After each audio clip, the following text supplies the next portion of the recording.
And I'll repeat that since I didn't have my mic on. We're going to call the Budget, Finance, and Investment Committee meeting for November the 4th, 2021 to order.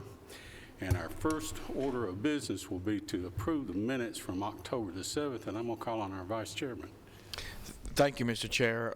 My motion is to approve the minutes as presented. I have a motion and a second. No discussion. All in favor signify by saying aye. Aye. Any opposed? Motion carries. Okay, next up is the investment report, and Mr. Beatty had a conflict tonight, so Lisa's going to fill in for us. There was only one bid that they bid money this time, and they did 1 year at a 0.124. LGIP rate for the month was 0.15. Lisa, that's the bank rate. The LGIP rate, right. The LGIP rate actually hadn't been published on the site when we produced the SharePoint, but at about 4 o'clock, we got a call from LGIP that it almost doubled. It went to 0.03 and from 0.02. So not much more. That's the rate we're getting, right? 0.15 is the bank rate we're getting according to the contract, yes. Okay, are there any questions on the investment report? Motion to approve, Mr. Chairman. I have a motion. Do I hear a second? Motion and a second. Is there any further discussion? Hear none, all in favor signify by saying aye. Aye. Any opposed? Motion carries. Okay, next up is the fund condition report. Lisa. Okay, we'll start with the development tax report / school facilities tax. For the month of October, they received $523,500, and then let's see, for the school facilities tax was $391,943.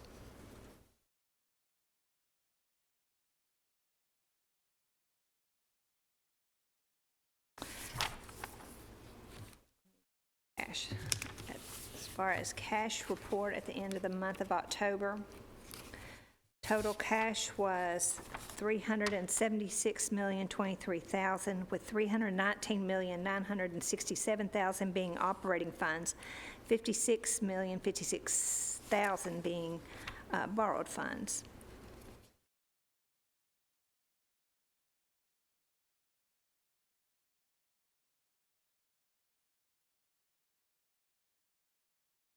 There's no questions. I'll move on to the revenue and looking at that. On the first page, the red block, I've got just the concern that I'm watching on that one, and that has to do with the state of Tennessee, and concern is the level of population of the state inmates. You know, it's still down, so. At the end of October, it was $349,000 compared to the prior October, year to date.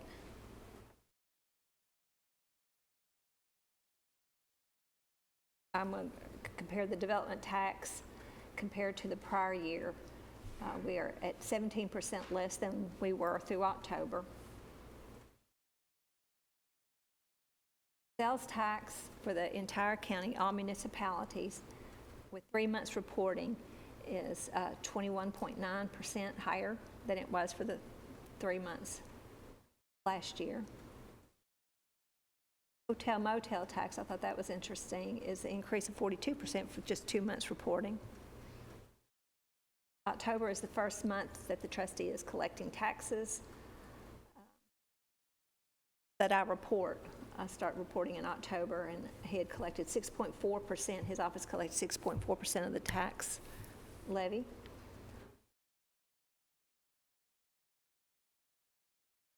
Other ones, compare just this period of time to the prior 5. They're all green. I've got the purple on the general fund just because it's higher than last year, but it's lower than the other years that I report.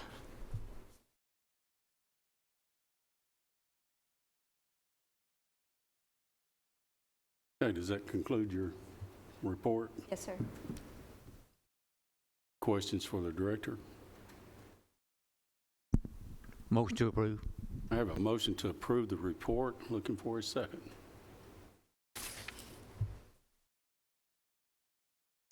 And a second. Are there any questions for our director? Hearing none, we're not spending money here, so all in favor signify by saying aye. Aye. Aye. Any opposed? Motion carries. Next up is our risk management financial report. Call on Ed.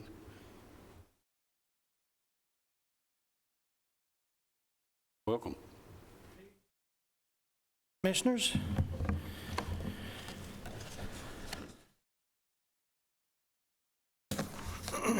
for the month of October 2021, the calendar year, you will see the revenue, $7,637,269.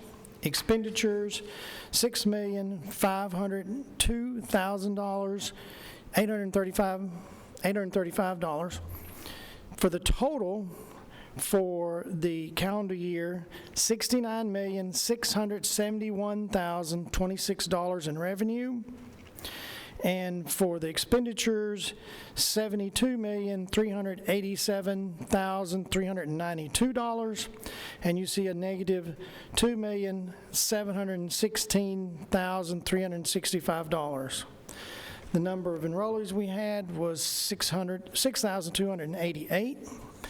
And then for the fiscal year, we have a total $20,407,549 in revenue. Expenditures, $28,640,895, with a negative $8,233,347.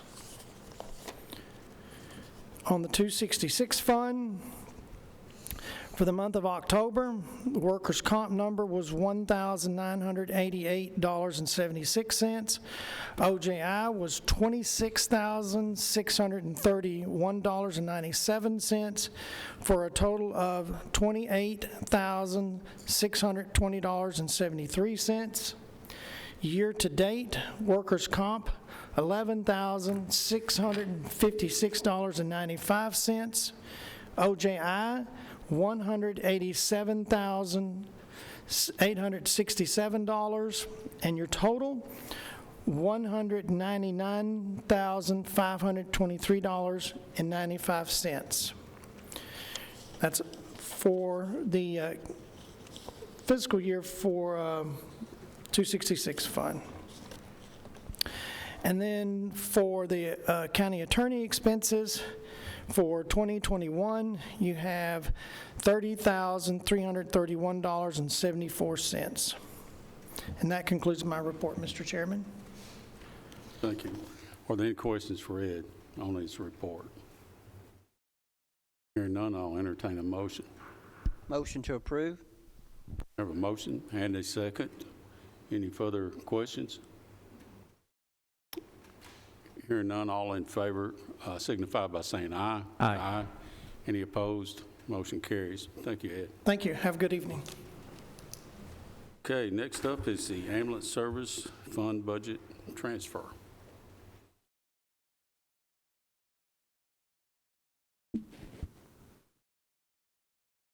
Welcome. Good evening. As you recall, our paramedics and EMTs work hours that result in scheduled overtime. And in years past, this scheduled overtime has been paid from our paraprofessionals line item. In fiscal year 1920, this was changed so the scheduled overtime would be taken out of our regular overtime line item. So we're requesting to transfer $1.5 million from our 133 line item into 187. Commissioner Gurley asked me at the public safety meeting why this couldn't be done at the beginning of the budget year. I have spoken with Ms. Nolan, and she agrees that doing it this way gives us a true accounting for all of the salaries and also a true accounting for the extra overtime. Are there any questions? One thing that came out of public safety too is the number of employees that we were down. I think we were like 14 down at one time. Yes. Which made it necessary that we were working overtime. So you can see, depending on how many people you may be up or down as far as payroll goes, you could see a pretty wide fluctuation in overtime pay. And they pointed out to us that all those positions have been filled since. They have been filled, yes. They made a change in their work schedule, which was very positively received from the employees and new employees who jumped ship from other locations to come work our county. But anyway, that was part of the discussion there.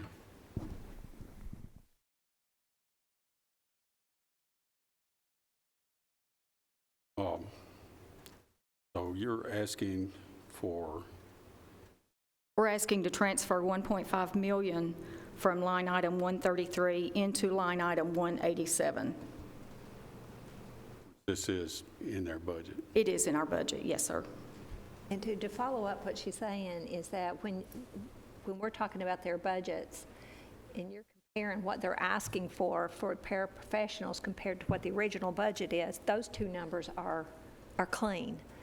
And then when you see overtime, if you just look at the original budget, $375,000 what is in the original budget, that's what they were budgeting above and beyond what The scheduled overtime. what the scheduled overtime Correct. is. So we're trying to keep it that way so you can see clearly that they're not budging or adjusting Yes. or beefing up overtime, because part of it is in that, their base salary or in their salary. Mayor. Thank you, Mr. Chairman, and I believe, Melanie, didn't Director Hudgens testify in the public safety meeting that the number of calls had almost doubled since June or Yes, sir, July? that is correct. So not just the overtime, but the number of calls have doubled, and it was not all COVID related, so it was that necessitated the reason for this big bump. Okay, you've heard the request to transfer money there, and I don't think we have a motion, do we? No, sir. Motion to approve, Mr. Chairman. Thank you, Commissioner. For a second? Second. Any other questions? Hearing none, call roll, Mark. Commissioner Allen? Yes. Commissioner Dodd? Yes. Commissioner Gooch? Yes. Commissioner Johnson? Yes. Commissioner Piercy? Yes. Commissioner Stevens? Yes. Commissioner P? Yes, motion carries. Thank you. Okay, next up, I think we're going to have Mr. Clark here. But let's see who will cover this one for us. It's the application for the 2022 Emergency Management Performance Grant for emergency management. Okay. Welcome. Good evening.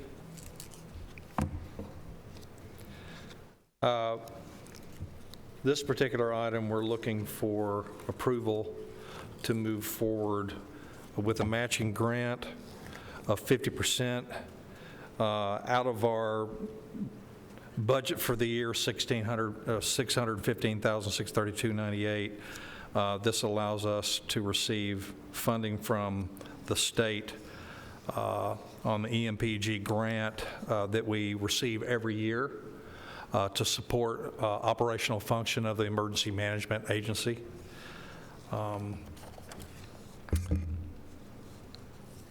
Last year, we received $69,000 from the state. We don't know if that's going to increase this year or not.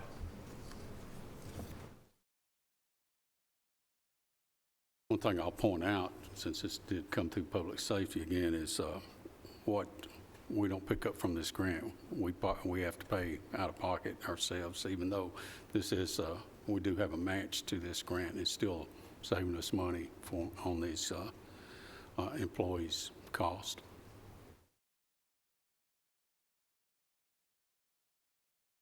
Do I hear any other questions on this grant? If not, I'll entertain a motion.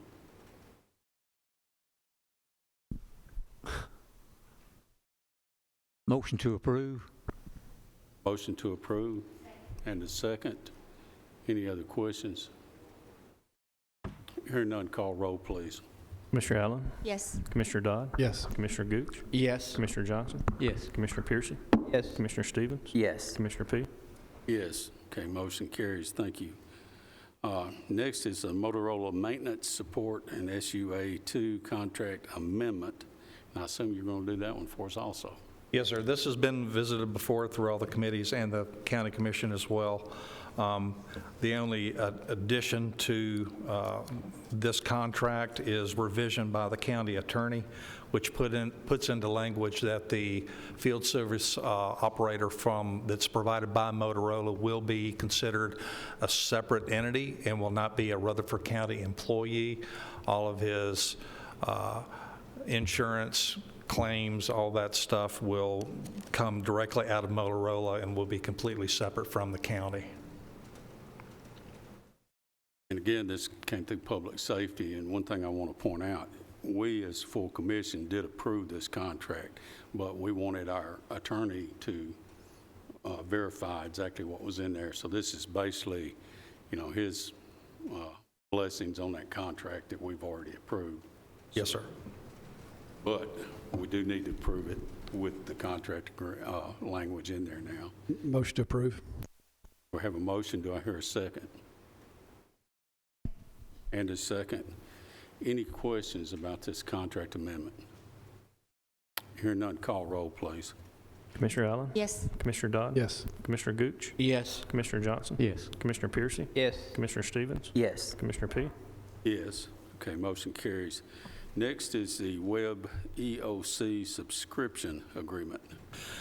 Yes, sir. In our budget this year, we have already allotted $66,000 to initiate this program. This is software that allows us to become interoperable and sharing critical intelligence with response agencies across the county.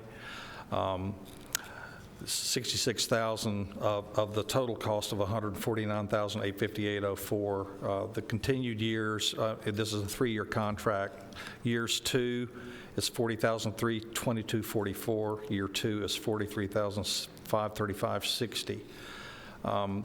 Just on the outside, for you to be aware, the first time that I visited this program was about 10 years ago, and just the startup cost alone for this software was $150,000 by itself with associated annual costs.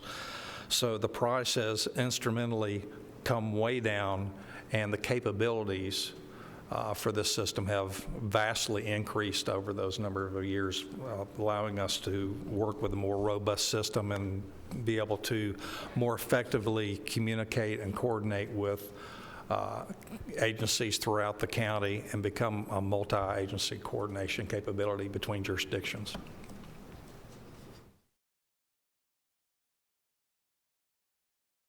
Since this came through public safety, and I'm the only member on public safety here tonight, I'll speak to this a little bit. Personally, I was skeptical of this at first. However, this is actually software that the state has been using for several years. And two, it integrates not only with emergency management, but also with our other public safety entities. And this is critical information that we'll need to get at times during emergencies and otherwise, during flooding, tornadoes, anything like that. So basically, this was voted for approval with everybody in agreement out of public safety. Mr. Chairman, This is basically a housekeeping measure, correct? That This is a- came out of This is a public brand-new safety contract. full approval?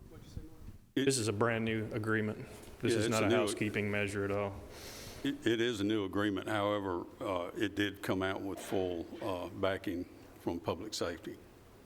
You're right about that. But it allows us to tie into the state's system, which is critical information for us. And we do use it some, but we hadn't had full access to it. That's the best way I can explain it. And if you got more questions on that, It's not just standalone for disasters and emergencies as well. We can use it for daily operational function between departments and jurisdictions. It creates an overflow of system management and information sharing. And you mentioned 3 years, the contract Yes, is sir, a this three-year initial contract. contract is 3 years. The first year is already in our budget, and the second years are allotted for that fee for each year after that. 40-something, what? Yes, sir, $40,322.44 for the second year and $43,534.65.60 for the third year. So the initial implementation, was that voted on previously, that first year that's already budgeted, or that's already budgeted and now you've got the contract where you'll utilize that 40,000 you've already budgeted? We're looking at the next 2 years. This is looking at the entire contract, and yes, sir. Even though you've budgeted, you had no contract till now. Correct.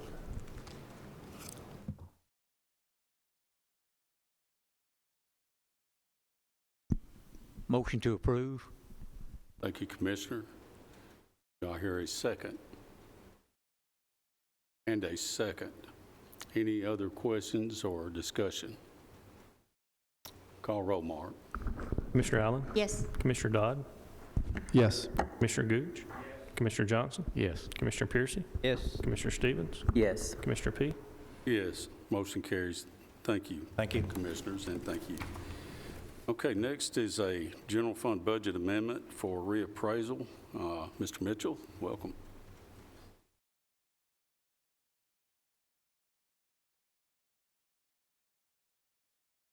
Mr. Chairman, Commissioners, thank you.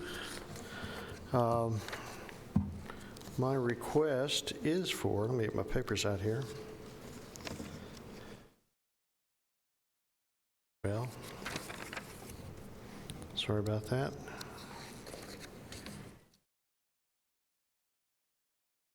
Is an increase to line item 52-310-317 data services of $20,000 from unassigned general fund balance. And that is to do two things. One of them is we're conducting an audit as we go through with our contract, see how much we have remaining to spend, and we noticed that there was about a $3,000 or $4,000 shortfall in the contracts that we were obligated to and what was actually in our fund balance. So we'll need that to finish out the year with what we're already contractually obligated for. The second was kind of surprising. I don't know if it, I got the information late from the vendor this morning for you to get it on your iPads. But there was, our camera system is done by AssessPro from Patriot Properties.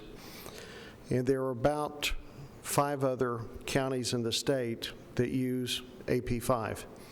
One of the larger counties in the state requested an upgrade to their system that by contract we would be eligible to have that upgrade next year for a fee.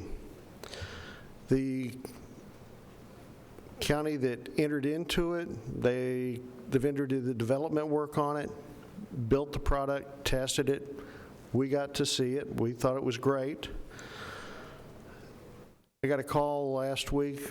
They decided to postpone the purchasing of it after the software developer had already developed the product and had time and effort into it. So he says, if you're interested, I'll give it to you for half price. I'm cheap. Somebody tells me they give it to me for half price. I say, well, how much is it? So we'd be getting $30,000 worth of one-time software upgrade to our current CAMA system from the vendor for $15,000 one-time purchase. No subscription renewal fees. It's just a one-time, one-off product upgrade. If we don't do it now, we'd probably do it next year, but it would be at the full price. So I felt obligated that if we can save the county money by coming to you a little early, that I would put it out there for your consideration if you think that's in the best interest of the county. What it would do for us, I had him put together a little list, which I wish it had gotten into your iPads, but I was told that it probably wouldn't. What the software will do says the new application Patriot Properties developed for Assess Pro 5 will be a one-stop application for users of the assessor's public records that are housed in our AP5 CAMA system that can be retrieved externally, eliminating the need for an in-person office visit. The new application includes robust searching and drill-down capability with user-friendly functions, property record card, comp sale comparisons, and list printing, which saves calls to the office for printed records and reports. The ability for our office to refresh selected data elements for publishing at a cadence we determine. For example, transfers and ownership updates could be refreshed on a daily or weekly basis, while property assessment values could be locked down until we include the updated property values for the refresh. There are optional links to county GIS, image files, document files, potentially online appeals if we want to add that capability in the future. The online appeals and other optional links can be configured or be deactivated. The website will be custom branded for Rutherford County Assessor Properties Office and linked to any other county websites that are desired. I've also included a list of website attributes through screenshots, which was, I'd be happy to share this with anybody that wants to look at this was sampled off the other county's data, so the property record card looks like their county. So if you'd like to see it, there's a lot that it will do that we don't currently have the capabilities to do, that with a reappraisal coming up next year, it would be helpful, I think, for the citizens to have access to that information before they get their assessment change notices out there delivered to them in the mail. That's pretty much it. Okay, you've heard the request from Mr. Mitchell. Are there any questions, Rhonda? When you do updates to your software, do you coordinate with OIT, or is this something that you do independently in your office? I know constitutional offices can do things a little bit different, so I'm just curious, have you had a chance to talk to our IT department, and do they provide you support for these kinds of decisions? Or they don't provide support with the CAMA system because it's a specialized software. The public interface they have in the past, and we've worked with them about trying to develop something going forward, but Cody told me it's something that wasn't really on their radar or their workflow, and that they were pretty slammed right now for stuff to do. Yeah, the only reason that I ask is just because I know, like you said, the information kind of came to you fast. Yep. I'm always hesitant to make a quick decision without a real thorough examination, so I was just curious, kind of what study has been done, what sort of research level has been done, so that you feel confident about this, because I know we've talked about the public interface before. There have been some other options that you've brought forward. So would this replace the other options we talked about? It would replace a good deal of the rest of that, yes. That was the reason that this other county, they used the other software. They said, well, why don't you develop it since you already have access to our data and our codes, rather than having a third party with a subscription that you have to renew every year. So that's what it was built for. Thank you.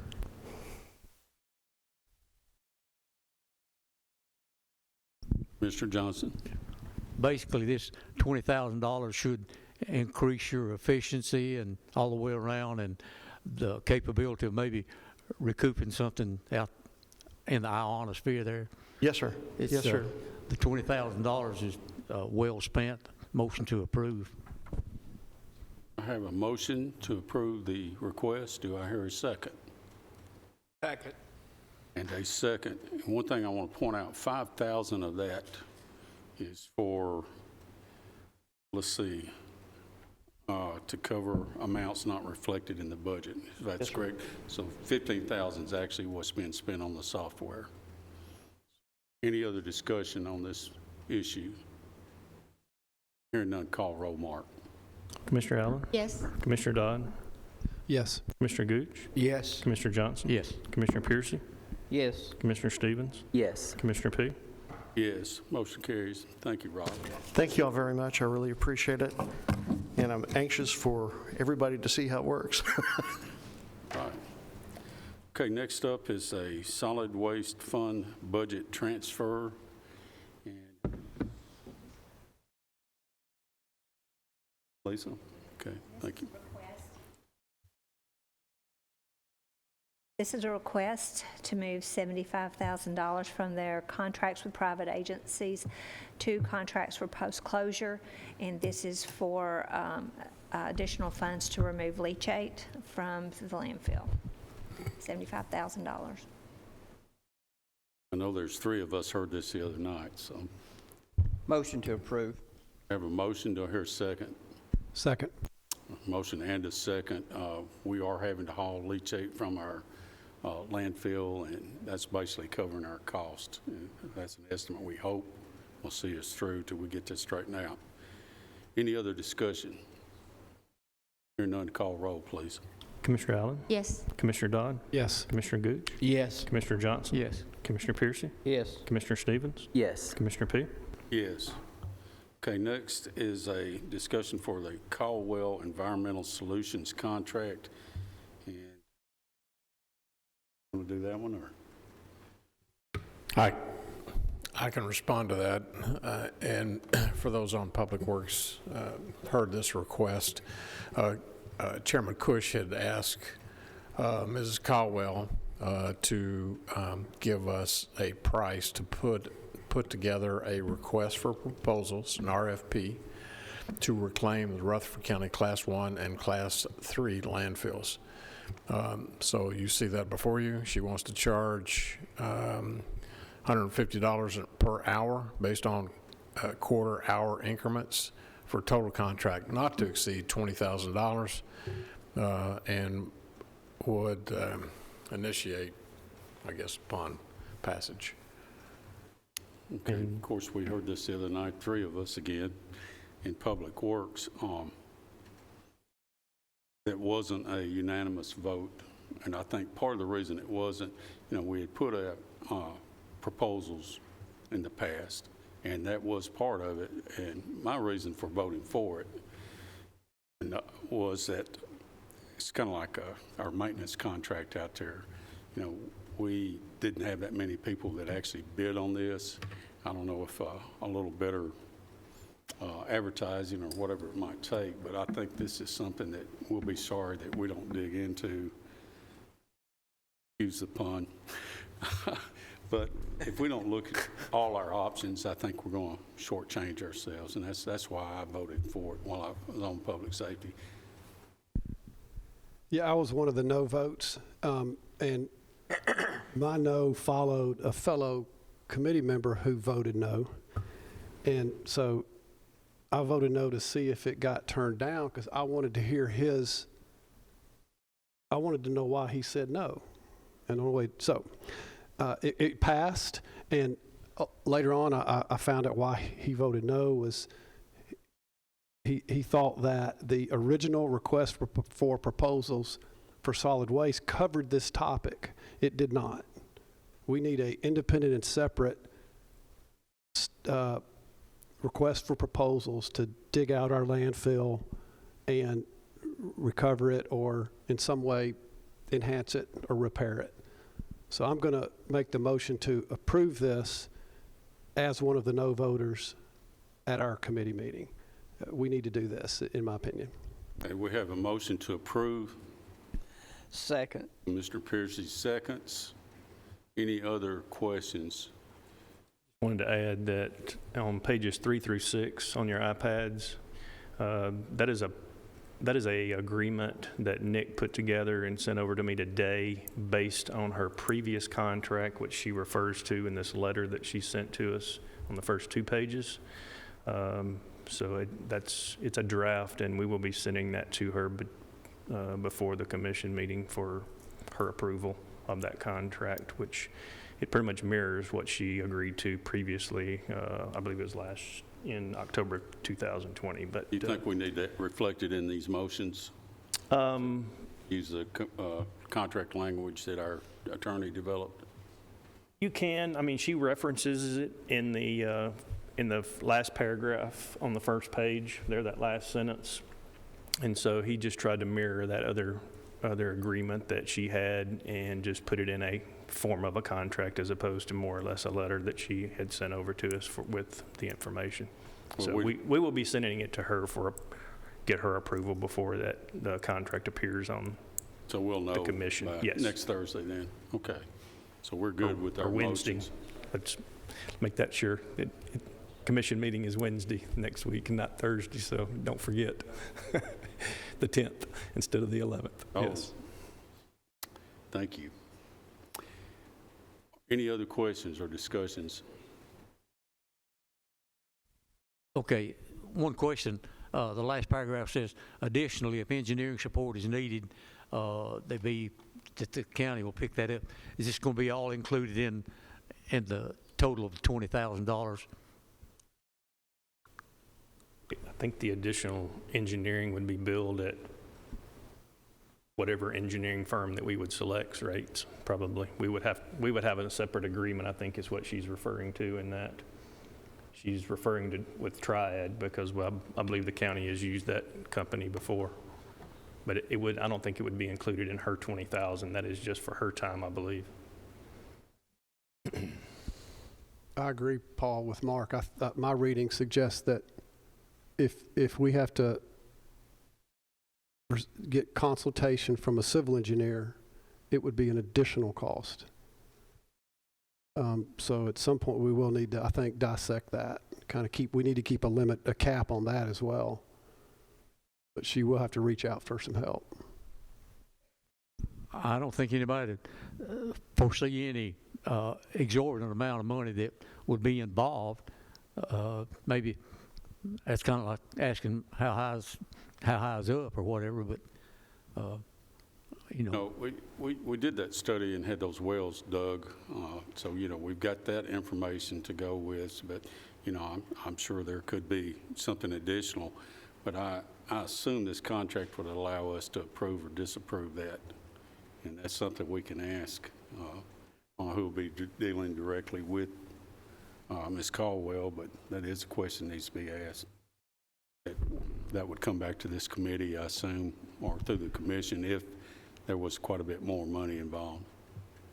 The $20,000, isn't that just covering the drafting of the RFP and it stops right there, and anything we do beyond that point will be an additional fee on our part, but it's not got anything to do with the RFP, right? That's what I thought. That's my understanding, Right. Commissioner.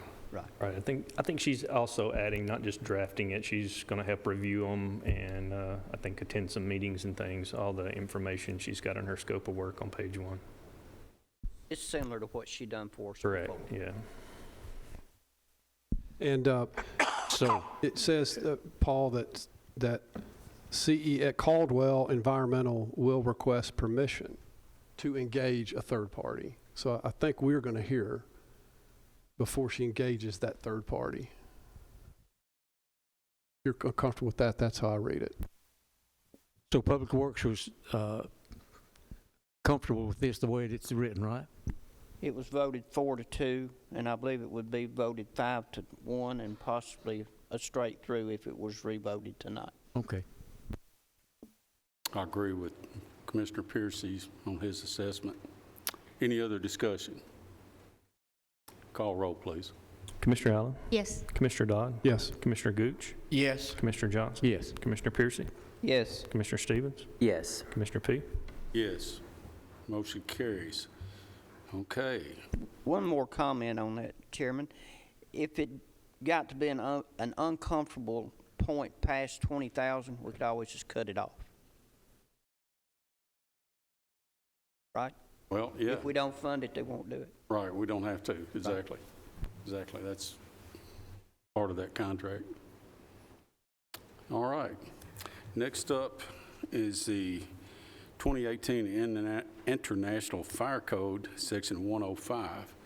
And we've got our Rutherford County Fire Marshal, Mr. Sanders, coming up. Welcome. Thank you, sir. Good evening, Mr. Chairman, Mr. Mayor, and Commissioners. I believe I've been before most of y'all to this point, but just to introduce myself for those that haven't, I'm Assistant Chief Joshua Sanders of the Rutherford County Fire Rescue Department. I've served as the county's first fire marshal since July of this year. As I've taken on that role, one of the tasks that I've taken on was to assess the current code for areas of improvement. In doing so, I discovered one section in particular of the International Fire Code that had been excluded during our last adoption cycle in 2018. I'm here before you tonight to recommend the adoption of Section 105 of the International Fire Code. In the information that you should have before you is a detailed report on the proposed adoption, as well as information on the proposed permitting program that Section 105 addresses. Section 105 of the Fire Code authorizes the Fire Code official, in my case that would be me, to set up a permitting process to address Fire Code related Fire Code related items. And through the permitting process, the Fire Marshal's Office will be able to receive necessary construction documents and information necessary ahead of time, ahead of scheduled work, to perform the prescribed inspections, thereby determining the type of work that is being done in commercial buildings, situations involving hazardous operations that are being performed, and determine wherever hazardous materials are being stored. Additionally, this permitting process will help us keep critical data on the number and type of fire protection systems throughout the county, any hazardous operations being conducted, and also where hazardous materials are being stored. Again, the permitting process will allow us to keep tabs on those systems and perform the required inspections to keep these systems operational to ensure the life, safety, and fire protection of commercial buildings in Rutherford County. Through this program, our end goal is to protect businesses by preventing loss of revenue due to fire and, in turn, reduce overall cost of insurance. I've worked extensively with the Rutherford County Codes Director, Ms. Bell, and the Planning Director, Mr. DeMosi, on this project. Both have emphasized their support. These permits would not duplicate anything done at those levels, both planning or codes. Through the adopted fire code, inspections associated with these permits, like I said, will address commercial buildings only. The Fire Marshal's Office has unique technical knowledge and expertise to address these issues. And unfortunately, Director Bell couldn't be here tonight, but she had made some addresses in the Public Safety Committee, and this was discussed at steering as well. And with that, I'll be happy to answer any questions. One more thing, I will refer you to around page 10 of the report in front of you will be a proposed permit list and fee schedule associated with this program. Again, this was presented to Public Safety. Commissioner, go ahead. Question for Commissioner Stevens. I believe we heard this in steering the other night, don't you? And I believe it passed unanimously, don't you? Motion to approve. Okay, I hear a motion to approve. Do I hear a second? Hear a second. Now, there is, it may just be me asking the questions. This came through Public Safety also, and it passed Public Safety 6-1. I was the one no vote, and I want to explain why, is why I started to say something, is I had more questions, and I since talked to the Fire Marshal about those issues, but there are some other issues that I didn't get to talk to him about that I'm concerned with, and we need to iron those out tonight before we make this vote. And I'm going to let Lisa talk in a moment about this, because I've looked at and just as Commissioner Stevens, I'm sure y'all look at, they do have the right to do this, and the state fire marshal's office is not catching the buildings for inspection that he's speaking of. And there's only about 20 a year, or at least there were 20 last year. So we're not talking about a whole lot of buildings that would be doing these type inspections, for one, because I was concerned about, well, we're going to have to hire more people to do this, that kind of thing, which we're not. You know, the fire marshal himself, assistant chief here, should be capable of doing that, and he has other people working under him that also could do the same job. And those numbers came from Tanya Bell, the director over at Codes. But here's the stickler on this, and I'm going to let Lisa explain. Of course, it's always accounting for me, is who will be collecting, who will be billing, who will be collecting. You know, will that be y'all, or will that be through Codes? Will Tanya's office be issuing the permit? Y'all do the work, she'll do the collection. Yeah, so the discussion that we've had with Director Bell is that we will be able to tie these permits into the existing permitting done at the Codes Department through CityWorks. And through the software that they have there, where those permits are largely taken online and the payments processed through there, those permits and permit fees would be processed through the existing system that we have in the county through CityWorks. And then those permits would then come to us, and then the fees would be directed as appropriate. Just want to make sure that all that was Yes, ma'am. handled. Good question. So who exactly will be collecting it?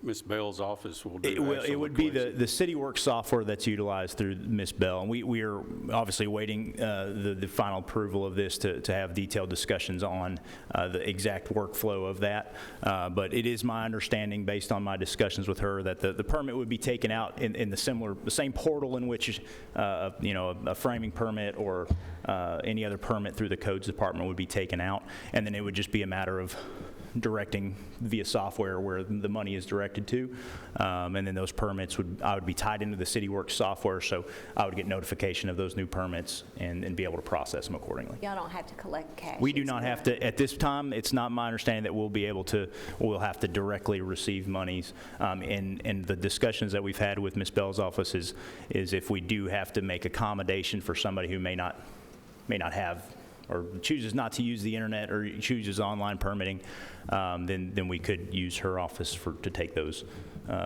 in-person transactions. She would accept an in-person Yes, payment. ma'am, on our behalf. Yes, ma'am. That's my understanding. Good. So that satisfies all your questions then? Okay, good. Because we've ran into this situation, for instance, where our people are taking in electronics and taking cash. We've got to work around issues like that and make sure we know what we're doing with them. Any other questions, Commissioner Dodd? Do all 100% of the fees go to the fire department, Rutherford County Fire and Rescue? My understanding, and Ms. Nolan may be able to direct it better. General fund. Yeah. That's kind of what I wanted to make sure. I mean, they're all in the general fund. All the money's coming from Tanya's office comes to the general fund. Would follow the same route. That's why I want to make essentially. sure that these fees that are collected, that we can account for it. It might be different code or some way. We can work through that just so that as it comes in, that we know that is what that money is. Yes, ma'am. Separate from a building permit. And if you look on your iPads on page 10, if you hadn't seen that, that's the proposed permit and fee schedules. One of the other questions that I had is, after these initial fees, will they be a reoccurring yearly fee for them to come back to reinspect, like, for instance, on the fire sprinkler systems? And I was indicated that no, there would not be. You might want to speak to that, Certainly. So there are, as far as the initial construction permits, the only time that on the construction permits that we would have additional permits being pulled would be on any modification of those systems outside of routine maintenance. But any modification of systems to either add to, fix, repair, or whatever that's not in accordance with routine maintenance, there would be a required permit to be pulled. Where in the instance that we might have to review plans to reapprove those systems for adequacy. There are a few permits on here of the operational type that are that do have some recurring permitting, such as hazardous material storage, hot work operations, high-piled storage, things of that nature. Mobile food preparation vehicles, food trucks are becoming very popular. Those are annual permits. So some of the operational permits do have an annual recurrence to continue to conduct that type of operation. Mr. So a mobile food truck currently, do they seek any permit with Rutherford County? No, sir. And there's an additional permit placed upon this business that they'll discover in some fashion. If they just do their research, they'll discover it. They need a permit, and they go to building and codes? Yes, sir. They would be able to get that permit online or at building codes, and obviously we'll try to do some level of public education ahead of this rollout to make sure everybody's aware and to offer the information on that. Robert, you mentioned that there were 20 occurrences. That was buildings only, commercial buildings that had hazardous storage or otherwise. Well, if you add up all of these, amusement building, a carnival or fair that may come through now has to have a fire marshal inspection and permit. Heretofore, they did not. Yes, sir. That is absolutely correct. A welding, you said a hot... Yes, sir. It's called hot work. Hot work, yeah. A hot work permit, any operation including cutting or welding, and therefore we may go from 20 to 100 to I don't understand the scope. You see why I had the questions the other night, and Yeah, same type questions you had, and like I said, I talked to the assistant chief there. That is a good question about the hot weld permitting. You know, usually that's an OSHA requirement where they normally do that internally, say in a plant or something. But somebody like Mingle and Elrod, I assume that they're still in business down there. But if they're doing welding or cutting on a daily basis, are you saying you'd have to go inspect there, or is that's probably one that doesn't meet your criteria and is authorized through the state, isn't it? As far as just at a daily. Like a daily operation of that. Right. This would be more specific to things that are not associated with the operation of a particular plant. So if the operation of that plant deals with hot work, that would be less within the scope of this versus an unlikely or uncommon operation of welding or cutting in a facility.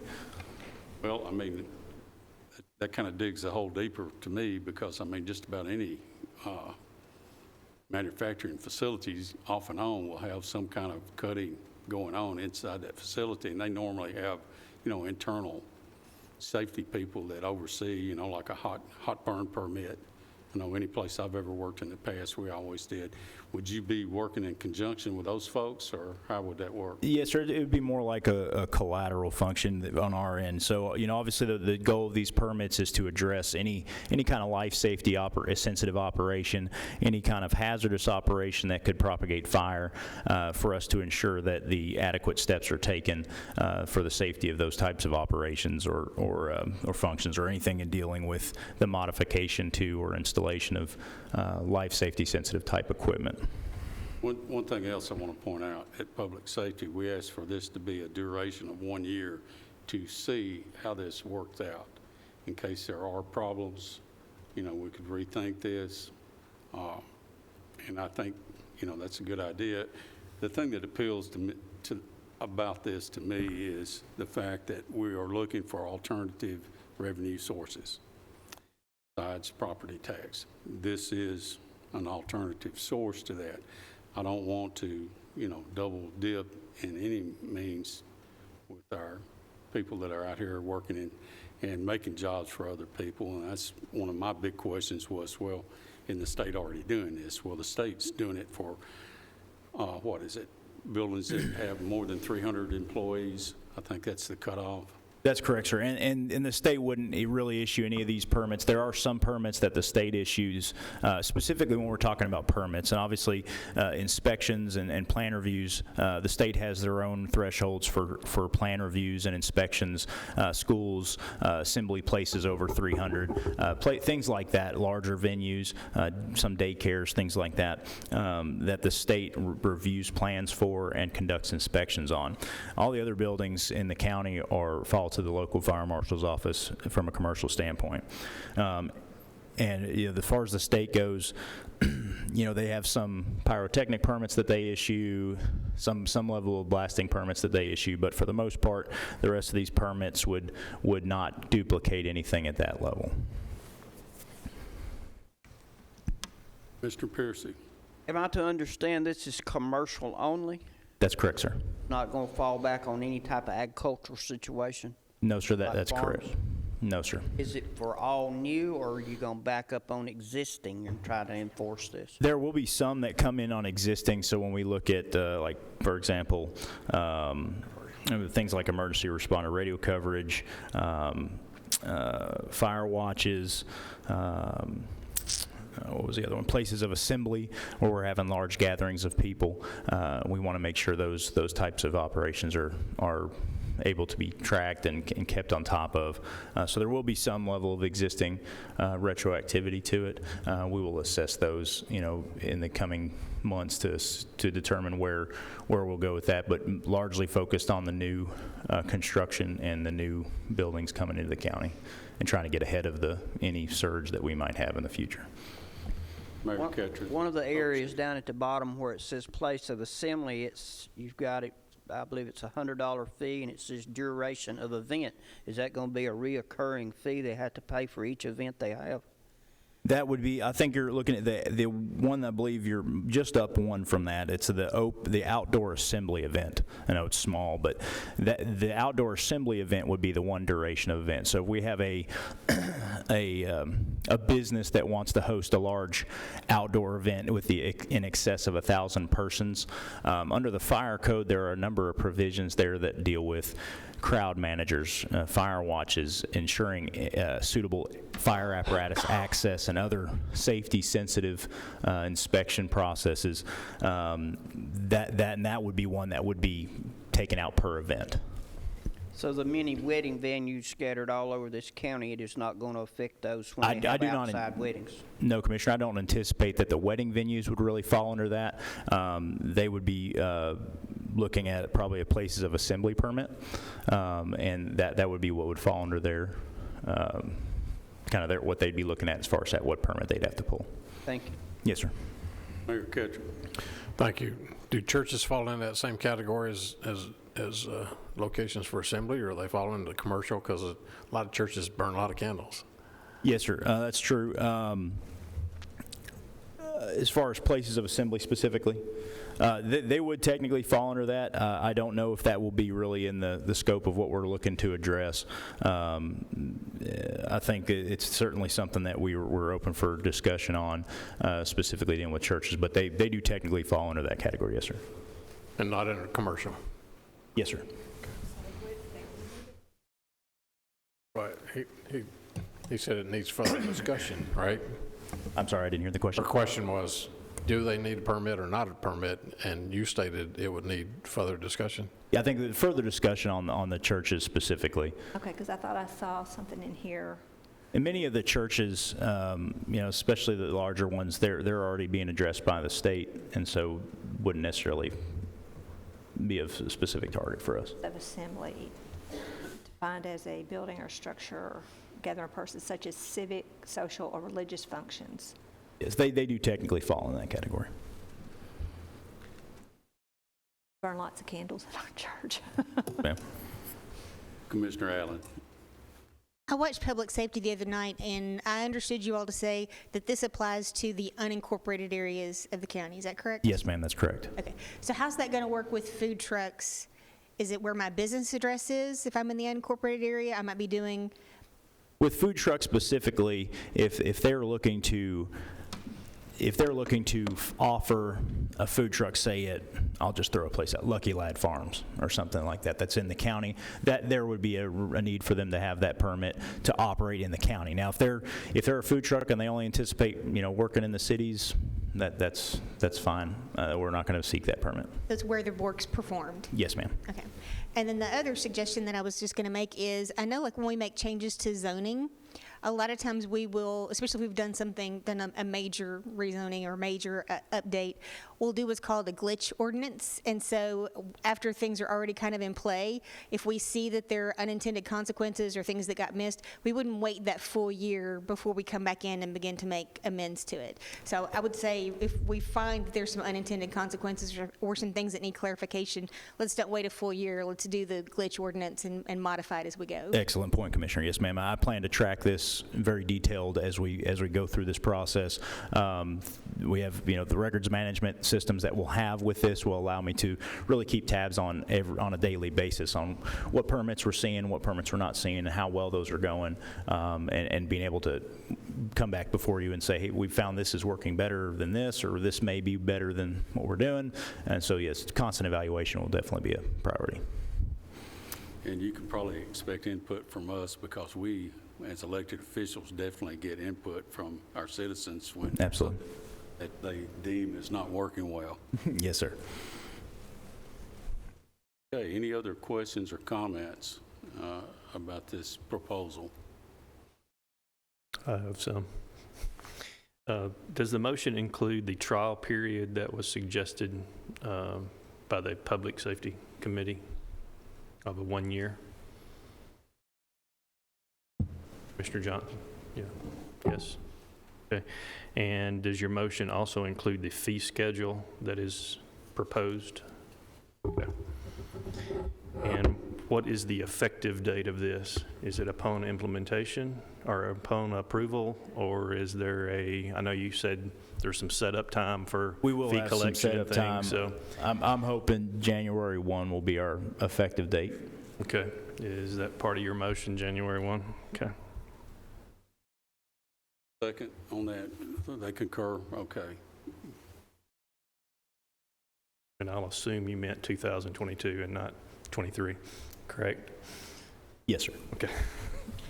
And matter of fact, and this is not part of the motion, but I will ask you to report back to Public Safety as soon as this is initiated, or maybe even prior if you're running into problems, bring it back for discussion so we can see, try to head off anything that might cause problems. And the only thing that I've heard tonight is really making me think a little bit more is about the churches. I don't think we need to limit our churches on, what they're doing. If they're doing, if they're burning brush in the middle of their congregation, now that may be something else we can talk about. But, I don't think we need to restrict the way people worship if we can help that at all.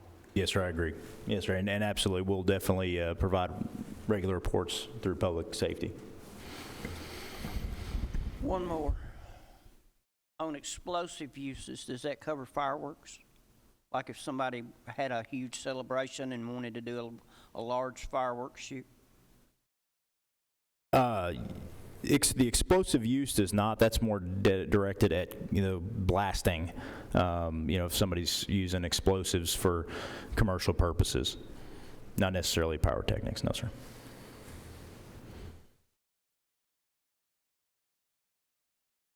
Committee, any other questions? Hearing none, call roll. Mark. Commissioner Allen? Yes. Commissioner Dodd? Yes. Commissioner Gooch? Yes. Commissioner Johnson? Yes. Commissioner Piercy? Yes. Commissioner Stevens? Yes. Commissioner P? Yes, motion carries. Thank you all. Okay, next up is a resolution for procedure for over and underpayments for Circuit Court Clerk. think we missed I one. missed one, I'm sorry. County clerk next. Oh, general fund budget amendment for the county clerk, I'm sorry. Lisa doesn't mind sticking around. Welcome.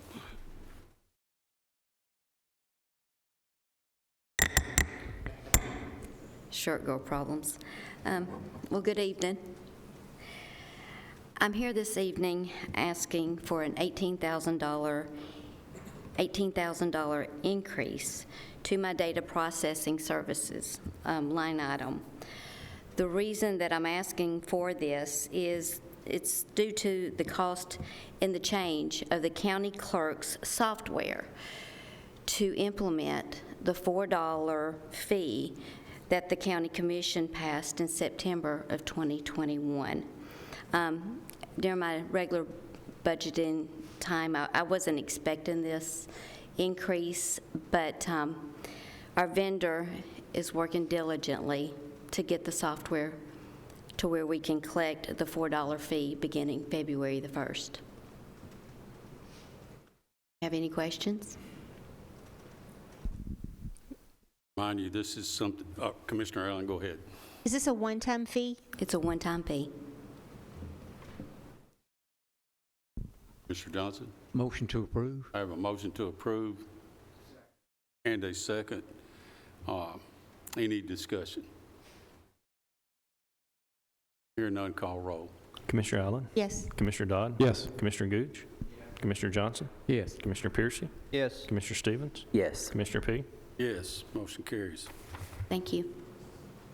Okay, now we'll go back to the one I was trying to get. The general fund budget amendment for the county clerk. Circuit Court Clerk. For the circuit court clerk. Good evening. I am here to present the resolution. I'd like to, for the Circuit Court Clerk's office, it's authorized a procedure for the over and under of all the payments, interest, fines, penalty, and other costs for the Circuit Court Clerk's office of Rutherford County, Tennessee. I'm going to read it for you. It's short. It says, whereas the Office of the Circuit Court Clerk of Rutherford County, Tennessee collects thousands of checks, many arriving through the mail, and whereas many payments arrive with an incorrect amount for all payments associated with costs collected by the Circuit Court Clerk's office, and whereas staff time, postage, paper costs make it necessary to establish a policy for handling normal over and under payments.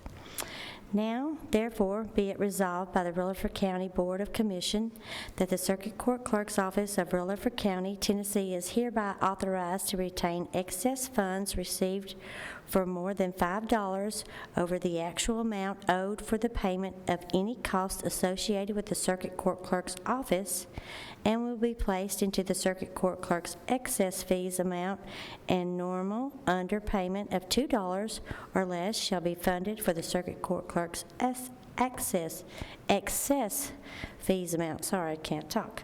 I have, this was recommended by the state comptrollers. I spoke with the administrative office of the courts, and I also ran it through the county attorney. Are there any questions?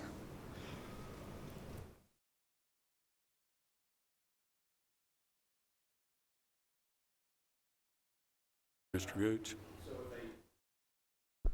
So if they overpay $6, we refund $1 back to them and keep $5?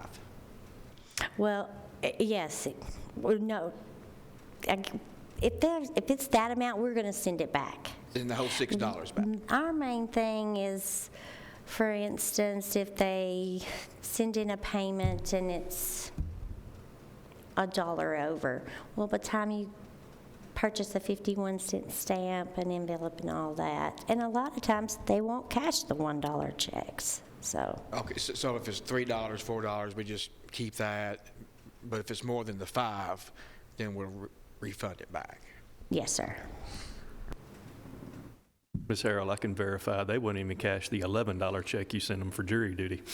I sent over 200 of those to the state this year. That's true. We are spending a lot of money, over 50 cents. Does that end up in those funds that we get to collect from the state at the end of the year that's uncollected? Those will not, because they do not send us back anything under the $50 amount that we send in. But those stay with the state. But yeah, it goes to unclaimed property. Wish y'all would press your representatives with the state to get rid of that state law. Okay, you've heard the request. Are any other comments? If not, I'll entertain a motion. Are you sure this is legal to keep someone's money like that? I and not wouldn't do send it back? if it wasn't. Yes, this is recommended. A lot of clerk's offices do this. We just didn't have a resolution, and Reason I asked, if I was someone that had money to just throw away, I'd sue you for my $4. well, if it's $4, we may send it back. Thank you. Any other questions? Motion to approve. Motion to approve. Do I hear a second? And a second. And I'll point out, didn't Mr. Christensen's office overlook this? I mean, look over Yes, this. sir, he reviewed it. And he's the one that came up, I assume, with this resolution. He helped. Okay. It has been looked at by our attorney. Okay. Administrative Office of the Court. Commissioner Gooch. Thank you. I'm assuming no other department has this policy. Are you the first one, or? Trustee has it as well. Okay. But it's open to A lot the of, department that collects fees or funds? Well, I mean, that's If kind they of what we wanted had to the discussion. Each office has done their own. It hasn't been a blanket Gotcha. resolution. many other clerks' offices the same size as our county have this as well. Most of them have $10. I chose to just stay with $5. I have one question. On the resolution, we referenced the $2, but in the page prior to that, the policy statement says collection of overpayments received and underpayments, and I'm only seeing a policy statement for the overpayments and unidentified payments. Does the $2 need to be in this section as well, on that page as well? Yes, ma'am. I Any think other- so. Yeah, this is the policy. Wait a minute. Can you say that again? I'm sorry. When you're looking at page 2 on the resolution, as you read it, one of the last sentences says that the excess fees and account nominal underpayments of $2 shall be funded from this excess fees account. But I'm not seeing that on the page prior. Are you looking at the policy? I'm looking at the policy. I didn't know if the $2 needed to be incorporated into the actual policy as well, because I didn't see it there. It's referenced at the top of the page where in the title. And the overpayment of $5, I'm reading it to make sure. In underpayments, but it doesn't say in the policy what we're going to do with the underpayments or how that's going to be handled. I would think that would need to be changed. That would be my personal opinion, and I'll run that through Nick. Yeah, it just seems like for consistency, they need to just say the same thing. Yes, ma'am. Any other discussion? Mr. Johnson. I have one question. Melissa, I'm sure that if this wasn't up to par, the auditor would catch this somewhere along the way if there was any burrs in the saddle, don't you think? Yes, this is one of the recommendations that they suggest that we get is a resolution for the over and under.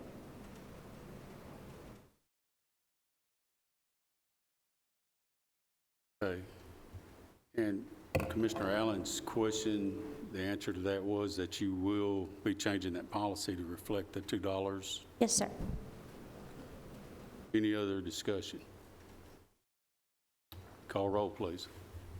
Commissioner Allen? Yes. Commissioner Dodd? Yes. Commissioner Gooch? Yes. Commissioner Johnson? Yes. Commissioner Piercy? No. Commissioner Stevens? Yes. Commissioner P? Yes. Okay, motion carries. Thank you. All right, next up is the application for the BRIC grant for the Highway Fund. See Mr. Hughes making his way up. Welcome.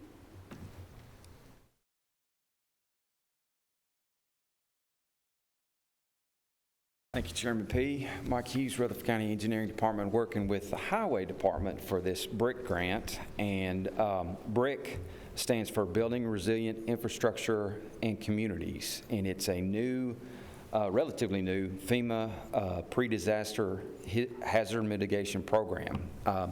And what they're wanting to do is a drainage study for an area that is southeast of, well, it's also including the area of New Nashville Highway and Florence Road. I put a map on your table, and essentially it's looking at an area that we've had a lot of flood issues with, mainly along the Old Nashville Highway area. There is, on the map, you could see CSX culverts. When Eric Hill was still working for the county, he was the public works engineer, and CSX was coming through, and they were adding a new rail line to their existing railroad track. So Eric talked to CSX into adding an additional culvert under the CSX railroad. And if you know the area, CSX, the rail line is elevated, and it forms like a dam in that area. And CSX was happy to add the second culvert while they were doing the adding the additional rail line. So before they finished their project, they looked downstream and said, "Hey, wait a minute! There's some issues downstream.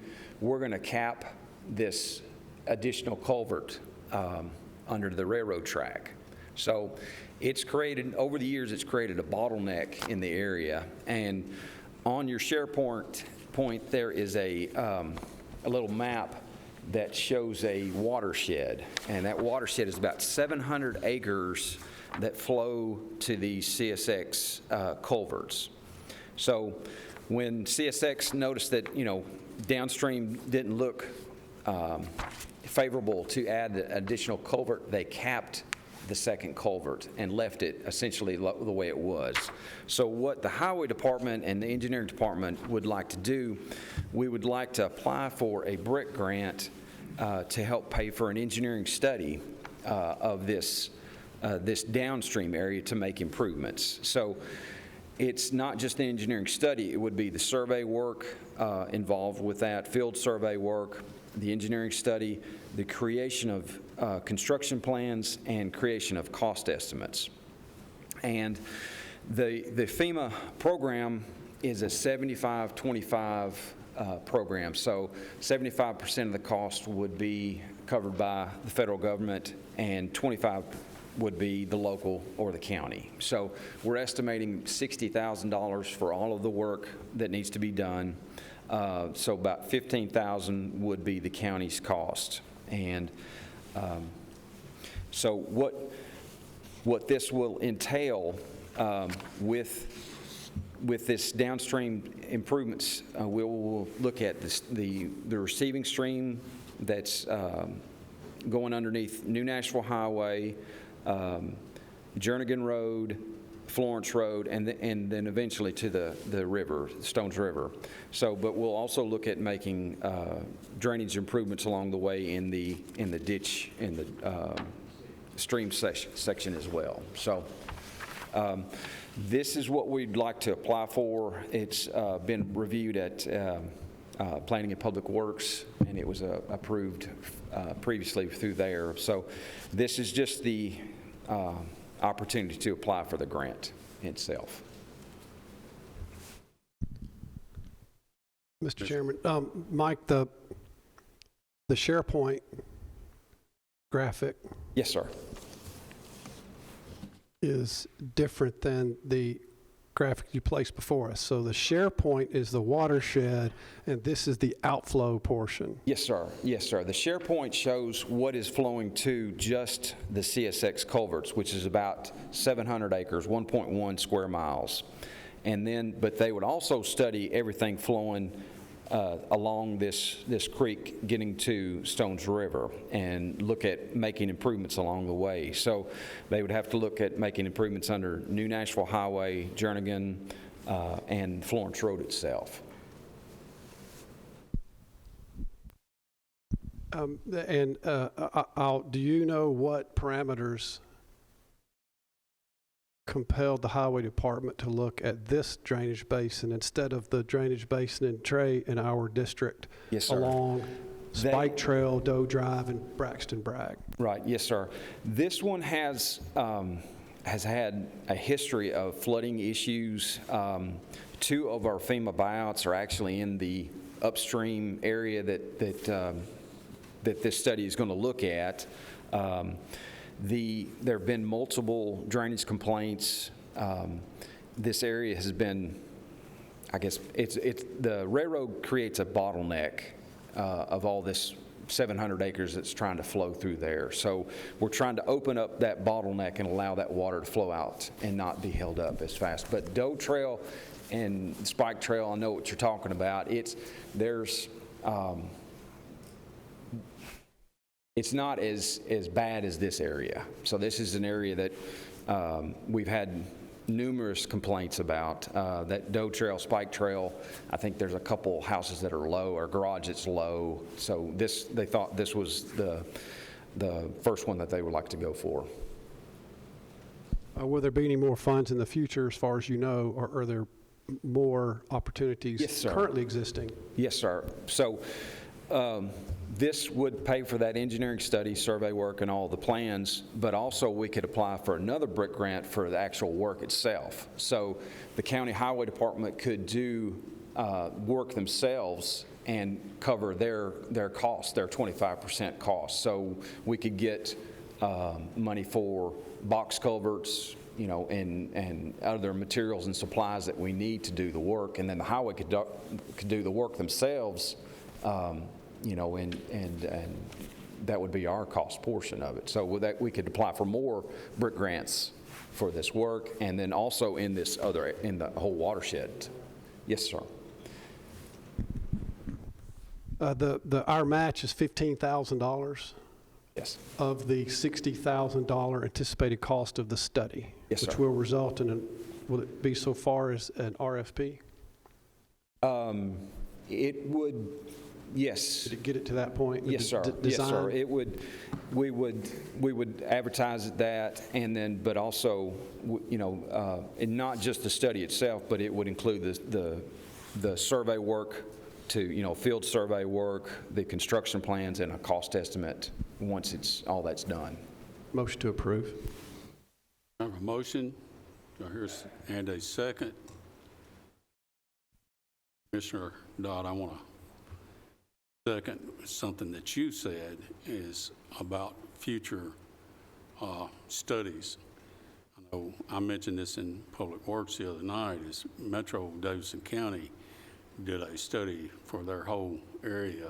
They used to have Mill Creek, every other week when it rained, they were drowning people out of their homes along Mill Creek. You don't hear that as much anymore, and part of it is because they did drainage studies for their whole county.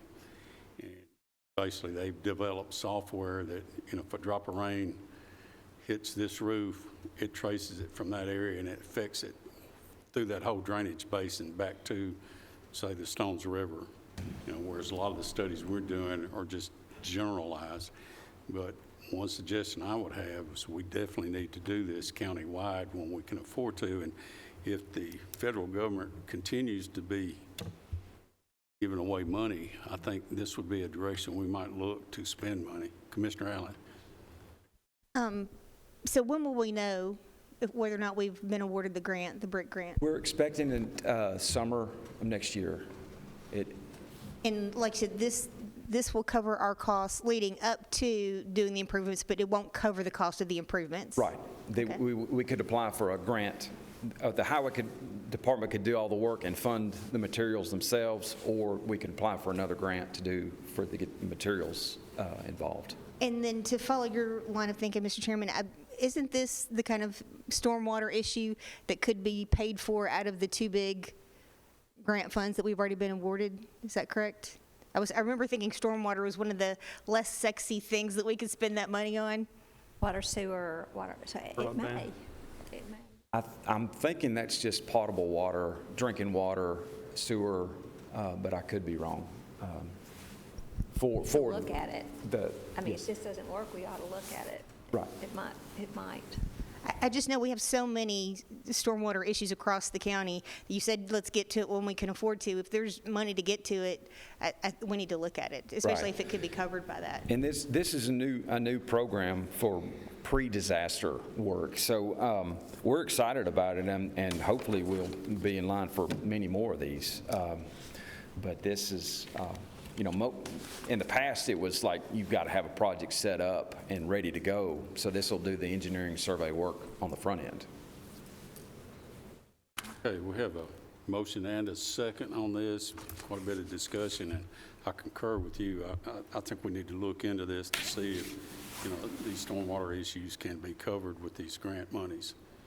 Because, of course, Commissioner Allen's being on our planning commission sees this a lot more frequently than most of us do. So, thank you. Any other questions or discussion? Call roll, please. Commissioner Allen? Yes. Commissioner Dodd? Yes. Commissioner Gooch? Yes. Commissioner Johnson? Yes. Commissioner Pearson? Commissioner Stevens? Yes. Commissioner P? Yes. Thank Motion you. carries. Thank you, Mike. Appreciate it. Okay, annual report of fixed assets. Okay, I'm going to come back. I just was quickly looking through the frequently asked questions in rule. It's talking about eligible projects include treatment, transmission, and distribution, including lead service, line replacement, source rehabilitation, decontamination, storage, consolidation, new system development. I think I'm not sure. All that to say, I'm not sure. Didn't you say there was? Watershed pilot projects, water reuse projects. It all depends on how you write it, too. Watershed sounded promising, but didn't you say there was a webinar coming up in the next week Yes. to discuss? I mean, there's one every day. The link I sent y'all to look at had to do with the public health, but there are several different ones on that page that we can go back and listen to. Okay, so fixed assets. Okay, this annual report is for your information. Denise Terranova is our fixed asset coordinator, and she's done a fabulous job. She's given you a letter at the beginning, kind of overall what she found. Of the reports, inventories that she had conducted, that on average 97.2% of the assets were found, mostly fell between 187. However, 13 schools and 12 county departments achieved 100% accountability. Just interesting, I think, to note when not one of the things that we really look at, but I'm on page 5 of 14. Our total net assets in the county totaled $367,069,000. Next page, schools, and this is after depreciation. School assets totaled $608,804,000. Her results of inventory it's on page 8. She had reviewed 41 offices and schools. What is surprisingly to me is her on page 10 of 14, and those are the assets that are classified as missing. Most of them are over 10 years from the date of acquisition. Book value, if they've already depreciated, book value at 0 for all those assets.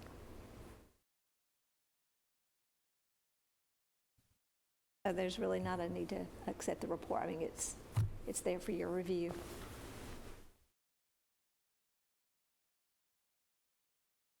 Any questions on the report? And this is for our information. Well, we don't need I don't think you need motion on this, I don't believe. If not, you can look back over this at your heart's content later. And we're going to go ahead and move on unless there's other discussion someone wants to bring up. Hearing none, let's go to item 17, discussion of premium pay. This may bring on a little more talk too.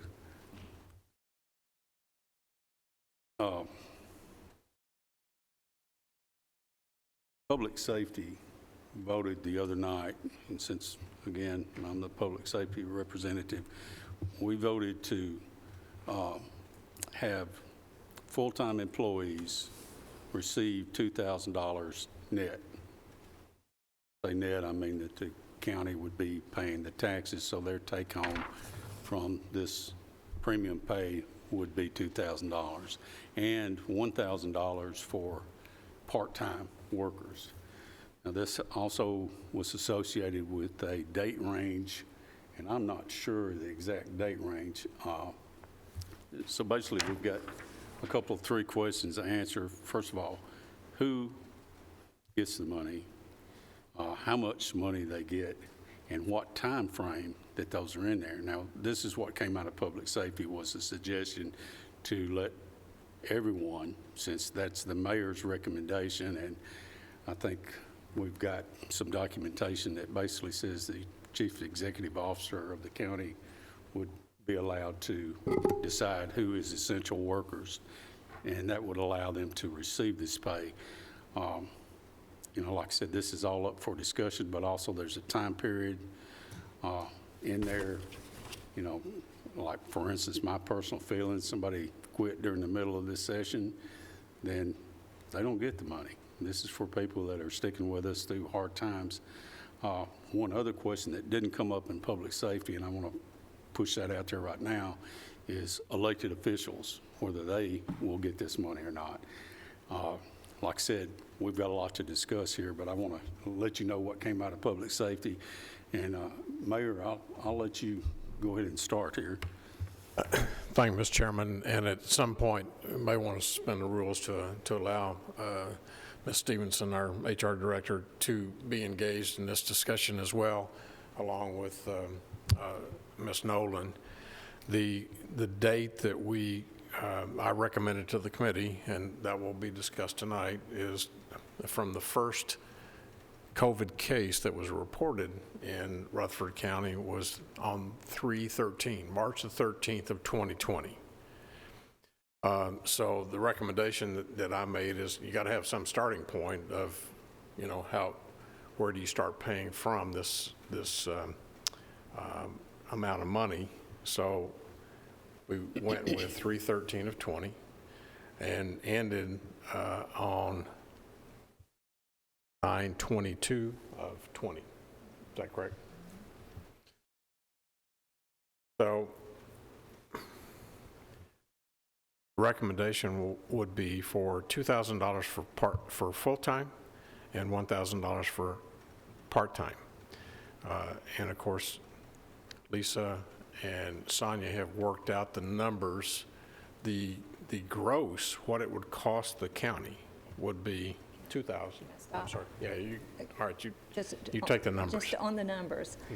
The numbers I gave Sonia when she was reporting At public safety. at public safety, there's a difference when you say the premium pay is going to be $2,000, which is kind of what the numbers that I was working with for her.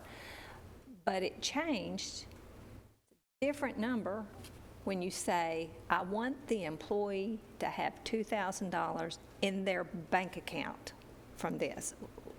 That's different. This payment would be separate. It's taxed, federal income tax at 22%, and then you've got the FICA and Medicare on top of that. So you have to gross up that number to be able to take those deductions so they net the $2,000. Gotcha. Committee, let me interrupt for just a second. I asked Ms. Stevenson to come forward, and I just want a quick motion, whether we allow her to speak or not. Move to suspend Or rules. move. I have a motion, second. All in favor signify by saying aye. Aye. Any opposed? Okay. But go ahead, Lisa. Right, so I just want to make sure that there will be differences in the numbers that Sonia reported to public safety and what you have on your desk, because what you have on your desk is the gross up number, and hers was not the grossed up number. And I think there is a different, well, I think that's where I'm going to stop. So originally, in the Public Safety Committee, there were some conversations around the premium pay, and they gave me some guidelines to work within. And so when I compiled it, it was based on, there were several factors. It was based on the date range, the starting and the end point when the first case to when the mask mandate was lifted. And then also, it was wanted to be taken into consideration the number of active days that employee had, because there was some discussion around, well, if somebody started August 30th and other people had been there the whole time, what would that look like? So when I presented my numbers to the Public Safety Committee, it was based on the time frame, but also based on number of days of active status during that time frame. So if an employee only worked a portion of that month, they only got a portion of the pay. So this was calculated based upon that committee's request. We've had some additional conversation and about... also that it ended. If you It ended, so like anybody that was hired after September 22nd, 20 was not considered. So there was some additional conversation, one, about how difficult that would be for the finance department, because when you look at it, everybody's pay was going to be different because it was going to be based upon their own experience. So when you go in and having to touch 1,500 different people's salary, and then also that would have meant Mary Hickerson as well, touching all of the highway department salaries. Well, we would touch it because it's all going to come out of the That one line. 120 fund, that one fund. So Okay. our office would take care of it. So it was suggested that we may look at a different approach to how that this is calculated. I'm going to try to remember this correctly. So if someone was on the payroll as of March 13th, 2020, when we had our first COVID case, and they're still an active employee, that they would get the full benefit, the full $2,000. If they were hired after March 13, 2020, and they're still an active employee, they would get $1,000 as a full-time. That was one of the items that was considered. Obviously, this body may come up with something different. We're just trying to come up with how to manage it so it's not so difficult for the finance department to manually key all those, but also to make sure that the employees are receive a benefit for their time of working during COVID and their exposure, basically. One thing else I want to throw out there, you may have people that were employees during that time period, but they may have been out on Fmla. I'm assuming people that were on Fmla would be exempt from receiving the bonus. Or, if they work part of that time, maybe they'd get a percentage of it. Those are some of the questions we're going to have to look at.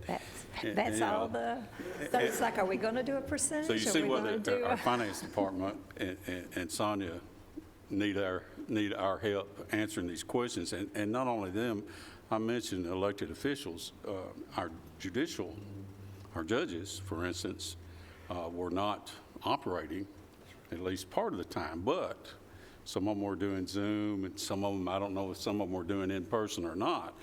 But my understanding, the way I've read this, if you were Zooming, that didn't really... Had to be in an office. You were basically had to be in office, so, Actually had to touch The paperwork and interface. paperwork. I think it actually talks about being able to touch paperwork, so. Our people. Public And these- facing. Yeah, this is not me throwing this out here. This is basically the directives that we've gotten from the state, so. So just on where we are, I just want to make sure everybody is on the same page as far as we talk about essential critical infrastructure sectors. And they include healthcare, public health and safety, childcare, education, sanitation, transportation, food production, and services, among others. Going back to the mayor. As provided under these other sections, the chief executive of each recipient has the discretion to add additional sectors to the list, so long as additional sectors are deemed critical to protect health and well-being of residents. That's broad to me, well-being of residents. The amount is additive up to $13 per hour. It cannot exceed $25,000 per eligible worker. The premium, if the premium pay would increase a worker's total pay above 150% of their residing state's average, or the county, and I just realized I did not do this correctly, because if this adds to their pay and it takes them above 150, not just, when I was looking at the thing, I was looking at everybody who was at 150 already. Yeah, but when I calculated it, it wasn't going to exclude. I mean, really, you had to, in order to go, because well, I'm saying, listen, if the premium pay would increase the worker's total pay above 150%. So we would have to add that to it and see then who is over that. And that number, that's another calculation we're just going to have to do. You have to justify it. Right, if we wanted to write a justification for it to go over that amount. Governments must provide Treasury and make publicly available, whether for themselves or on behalf of the grantee, a written justification of how the premium pay or grant is responsive to the worker performing the essential work during the public health. These are steps that we have to do. And the reason that's important, what she's saying, the 150%, so when we got that information and we calculated what that number would be, I pulled up everybody who was in the list based on the criteria at that time, based on that date range, and looked at their salaries.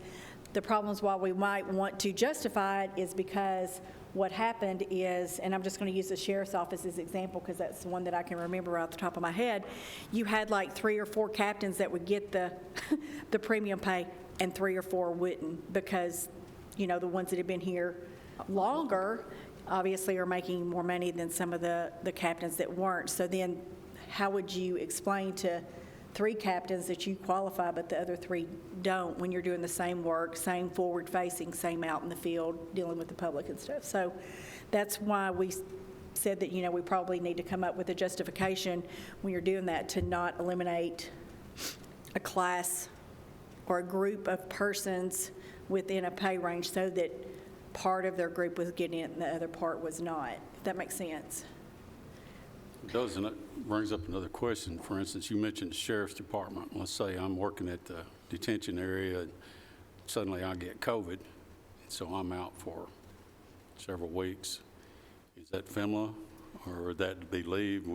I would hope to God would be figuring on covering these people. So the emergency FMLA, which was in effect during this time frame, was not something that we excluded from days because obviously they had no way. So when we look at their active days worked in here, the only FMLAs, the family medical leave, or individuals who were out for a personal leave, you know, there could have been somebody who said I needed to have a personal leave during that time for whatever reason, or back to the point where we were saying if they weren't hired till later and you're counting the number of days, those were the only days, the only FMLAs that were excluded is, say, somebody was having knee replacement surgery. It had nothing to do with COVID.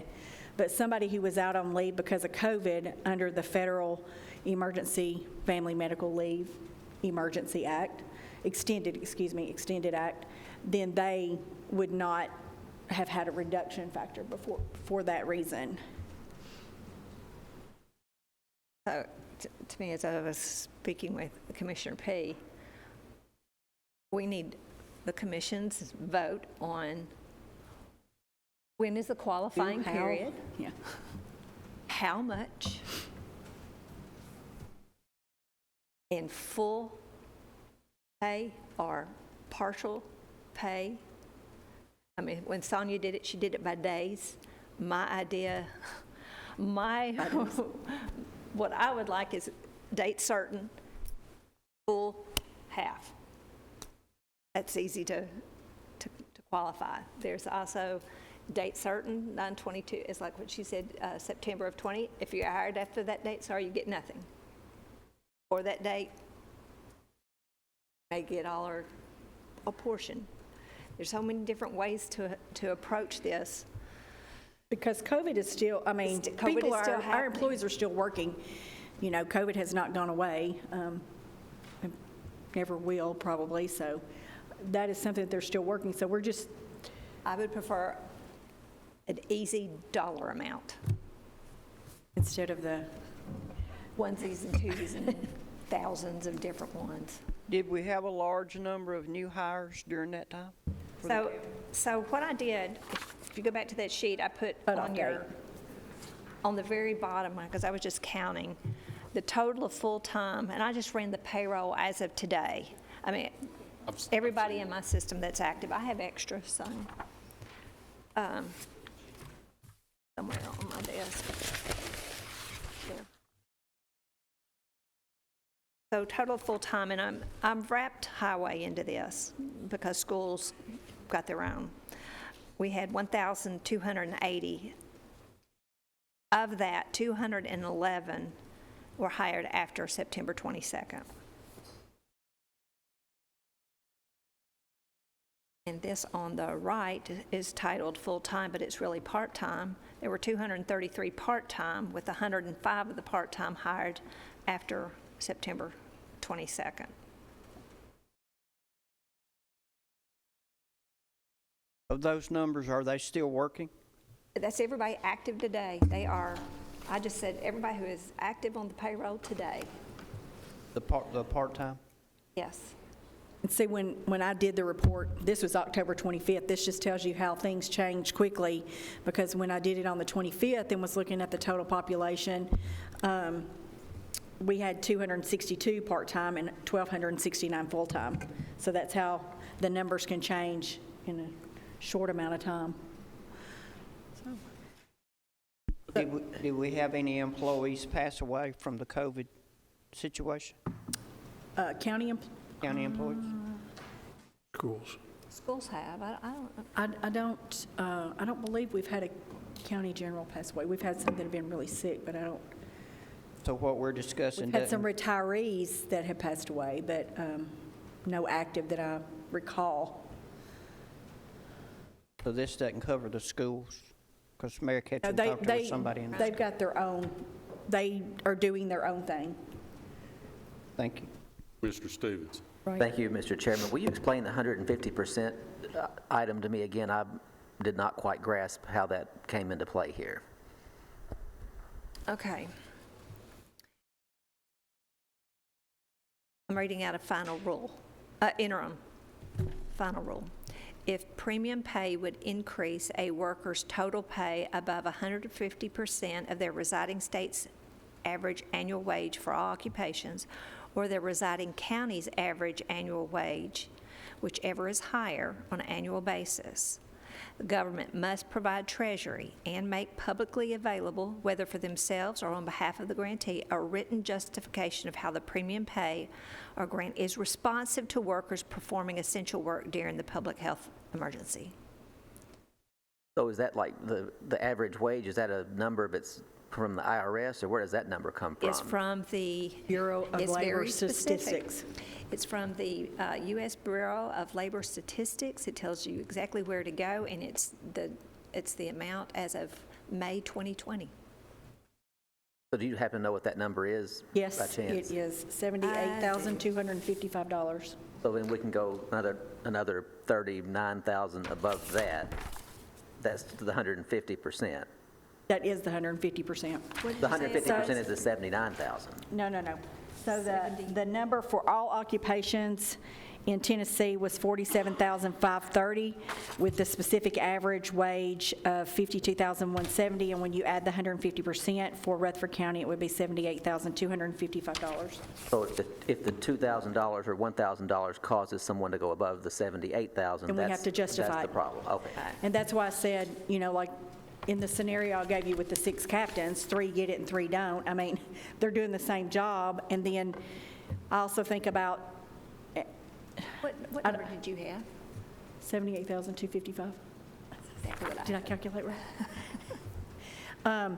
So, and then you would have to look at some of the others, because like our paramedics, some of those individuals make more than, you know, the 52,000 or the 78 total, you know, the 150%, the 78,000. So when you count into overtime and other things. So when you look at that, they're the ones that are out there front facing, dealing with the patients. So that's where we said we would have to come up with a justification. And if you said, you know, only certain positions or whatever, but we, you know, I think we would have to look at that in order to be fair, to make sure that those individuals, you know, would not be excluded when they're out there at the front line of it, making sure that they were taken care of as well.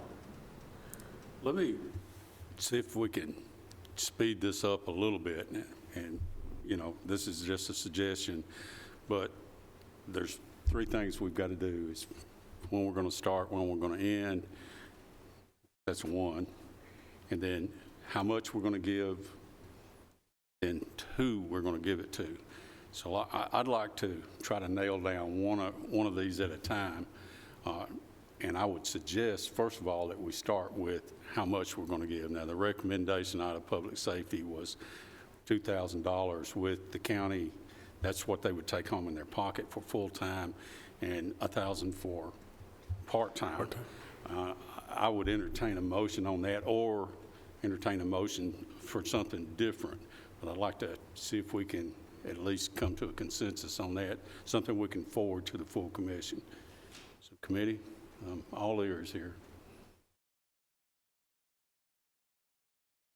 Okay, that's $2,000 net for full-time, $1,000 for part-time net, with the county covering the taxes on that.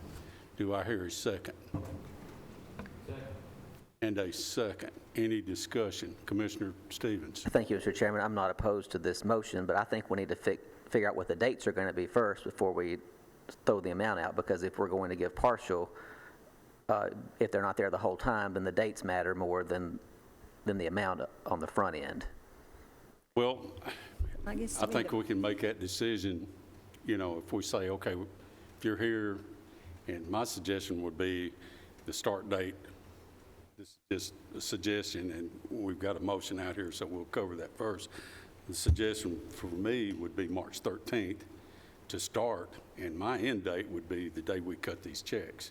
That would cover all the people that we have picked up. Now, if we got somebody that came in 3 days before we cut these checks, no, I don't think they deserve, you know, the full amount there. Now, as far as, that's another little bit of discussion we can do in a minute, as far as how we'd calculate somebody's hire date if it's in the middle of this, if that's okay with you. Well, if the motion is to give everybody 2,000 and 1,000, and then we turn around later and say we're not going to do that for everybody, we're going to give some of them 2,000 and some of them 1,000 and some of them different amounts, and Well, the like I motion's no said, there's good. 3 different things that we've got to decide. We've got to decide how much, we've got to decide start and end, and then we've got to decide who. And to me, the who would be, Or the Started with the maximum. base amount, could you say the base amount of 2,000 and then any Or the changes that are maximum made? amount Or the is- max amount is 2,000, You think maybe that would- that's, because then that gives you the wiggle room to adjust based on whatever stipulations you put in. Commissioner Piercy, would your motion, would you accept that change to your motion that would be the base amount Maximum. Or the maximum amount. Max or amount. maximum amount? I think you're really overthinking this. You're either full-time employee or you're a part-time employee. Now, that's black and white.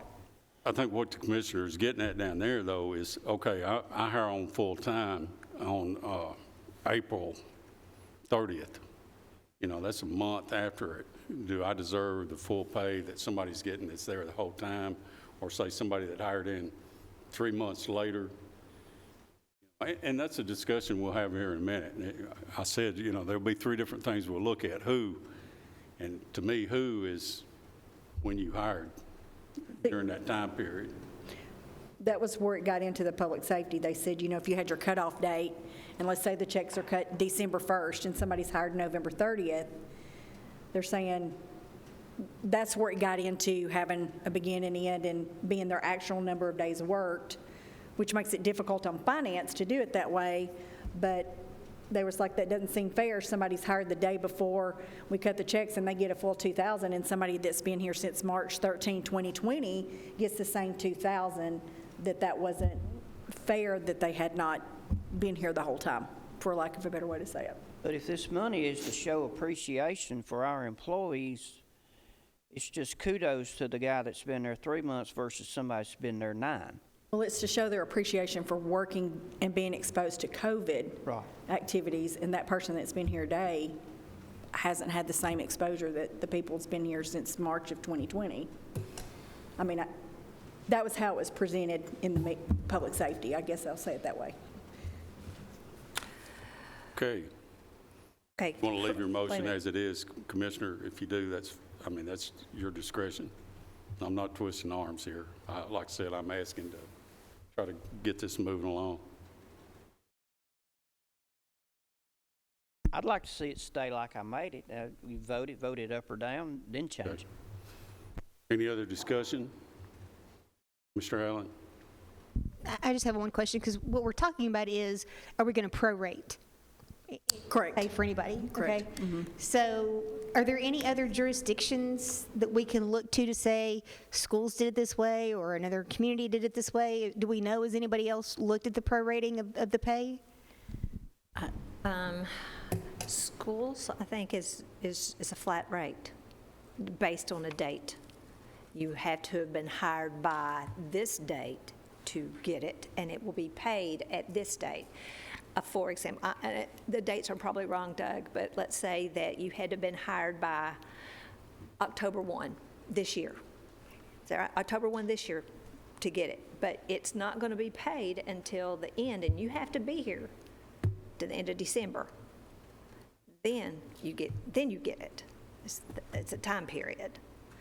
A county that I was speaking to earlier, it was a date certain, and if you were hired, if you were employed before this date, you got 100%.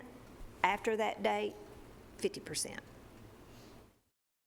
So that's the two that I've heard. I believe Smyrna gave a flat rate, varied based on full-time, part-time. I believe Murfreesboro has given a flat rate. I think it's going to get crazy if you start trying to prorate. If COVID is still out there, still working, if they're still employed, I kind of agree with you, Mr. Chairman, if, whether it be the date that the check is cut or upon passage next Thursday night at full commission or next Wednesday night at full commission, it would be your end date, because all it takes, you can't see it, the COVID, it's still out there. So if you're still working, no matter if you've been, all it takes is to get exposed one day, or 3 months. You just not lucky. It's going to be really tough on finance to try to prorate and go through everybody and try to figure out how long and that cut off. Easy for us to say a date, and everybody before that date makes the same, right, and everybody after that date makes the same. That's what I'm saying, prorating. I'm sorry. I apologize. Go ahead and finish your I was going to say the newspaper article for the Murfreesboro City Council that I'd pulled, kind of to your point, to see what other people are doing. If I'm understanding how this is written, it says that if their employees had to be hired by March 15th in order to qualify, and if they were hired by March 15th of 2020 and they were still there as of, I guess this was written in June 25th, then that they would get the full amount. So if they were hired by March 15th, so anybody, I guess that it doesn't say what happens if you weren't hired by March 15th. It just says you had to be. Said the motion to set the start date at March 15th is So, Mr. Stevens? I'm not really interested in getting into proration and counting days and doing things like that, but I'm also not interested in giving somebody a $2,000 bonus that just came on yesterday either. So I really want to know what the dates are. I like the plan of giving the $2,000 and $1,000 and the $1,000 and $500, but I want to know what the date is for where they qualify to get the full amount. Well, my conjecture is this vote would set what the money would be. Then the next vote would decide if there's a cutoff on some people that were hired later. So what? That's my take on this vote. So the piece of paper you've got in front was kind of using what the mayor had said. You know, if you're here by March 15th. well, March 15th, at least by Or March 12th. Yeah. that you were here before the mask mandate was lifted. It's kind of like that was the line in the sand. If you were here, and you're still here, And you're still here. but you were here before the mask mandate ended, that would be the line. Now, People after. it's the after, you know, that do you want to do something for those employees or not? Or everybody? That's kind of, that was this proposal. Okay, any other discussion? And if not, we're going to go ahead and vote on Mr. Piercy's motion. Commissioner Gooch. So I'm still not certain on the dates as far as being prorated. When you said, is this based on a proration? This is Like- not a proration, it's more like a full dollar amount based on a date. Like these are just numbers up here. The top number is just calculations. Okay, so I've got a starting date of March 13th, 2020. Right, And what's the end date? 9/22/2020. 9/22? 9/22/2020 was when the mask mandate was lifted. I lifted the mandate, I just Googled it because I couldn't remember. I lifted the mask mandate on Monday, March 15th. March 15th? March Put it in 15th, place. says right You there. put it in place. No, I put it in place. The mandate that has been in place since October 2020 will now be lifted on Monday, March 15th. Head down. Did we okay. I pulled the order, but it may have we may have March 15th remandated of 21. one, right? So then that's the date that you Yeah. want to do. 3/15. So you could do it from, if they were hired before that date and up, and then anybody hired after that, the March 2020 date to the March 15th, 2021 would be your 1,000, and then everybody prior to that would be your 2, if they were still here. Well, there's a motion on the floor for $2,000 net to full-time and $1,000 net to part-time, and that's the only motion that's on the floor right now, not concerning any dates. Thank you, Mark. Commissioner Stevens. I'd like to offer an amendment. So my amendment will be that any full-time employee that was here on or before March 15th of 2021 gets the $2,000 net bonus. And anybody that's full-time after March 15th of 2021 gets the $1,000 net bonus. And the part-time would be the $1,500 with the same date. So if they're here before March 15th of 2021, they get $1,000 net. And if they joined after March 15th, then they get $500 net. Okay, do I hear a second for his amendment? Second. I have a motion and a second. Any discussion on this amendment? Hearing none, call roll, Mark. Commissioner Allen? Yes. Commissioner Dodd? Yes. Commissioner Gooch? Yes. Commissioner Johnson? Yes. Commissioner Piercy? Yes. Commissioner Stevens? Yes. Commissioner P? Yes. Okay, now, any further discussion before we vote on this as a whole? Call roll, Mark. Commissioner Allen? Yes. Commissioner Dodd? Yes. Commissioner Gooch? Yes. Commissioner Johnson? Yes. Commissioner Piercy? Yes. Commissioner Stevens? Yes. Commissioner P? Yes. Thank you, Commissioner Stevens. So that took care of most of this. And Took care of two of the questions, I think. right, The right. date, how much, And now who. it's the who. And the who, I don't know, it may take us a while to sort some of those out. Lisa, you may, or Mayor, you may have some suggestions there. When I say that, I'm talking about elected officials mainly. Okay, so based on what the American Rescue Plan states, that the mayor has the authority, so public safety, I felt it was just best to rule that every general fund employee was essential. People downstairs taking money in Teb's office was just as essential as a first responder. I mean, they were coming in contact with an invisible COVID-19 virus. People part-time at taking trash at one of our convenience centers, they were coming in contact with that invisible virus. They were just as essential. Now, so I would say all those people, employees in general fund. Now, if you, my intention was not elected officials. Not elected officials. Not elected officials. We never stated that, but I don't think that the elected officials should. But that's up to that. All I do is deem who is essential, and I don't think they'd be essential, but that's up to this body. Let me clarify something right here when we're talking about elected officials too. We're not talking about commissioners. You know, commissioners are exempt from this unless you're a county employee, which there are a couple of county employees out there. You know, I assume that they would fall in under that category. But, you know, like myself, I am not elected. I am an elected official, but I am not an employee, and I will not be getting this money.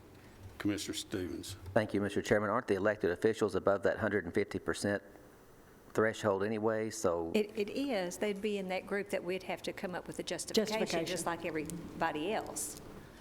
But, okay, so, and also, what about, as you were talking, Mr. Chairman, the judges, because they weren't even coming to court, but what about their employees? They weren't coming to court either, but they fall in the general fund category, right? But you have working elected officials that were there too. That's correct. So, I mean, Judge Gilley went out on the sidewalk and held court. So we still got a decision or two to make here. I think we've got a good start on it. You know, we've got the dollar figure, we've got a cutoff date, and I think it makes good sense. I appreciate Commissioner Stevens on that. If you got any other suggestions, I'm all ears here. I was just going to make a motion to exclude all the elected officials from this. They make a lot more money than the people on the front lines, and I think that's really who we're looking to help here. So I'm just going to make a motion to eliminate the elected officials from the bonuses. premium pay. Premium pay. Yeah, we're calling it premium pay. Not their employees, just them themselves. Okay. I have a motion and a second. Is there any discussion? Call roll, Mark. Second, let me get all this written out. You know, I will ask one question before we do this. Yeah. Mayor is an elected official, but he's been working this time.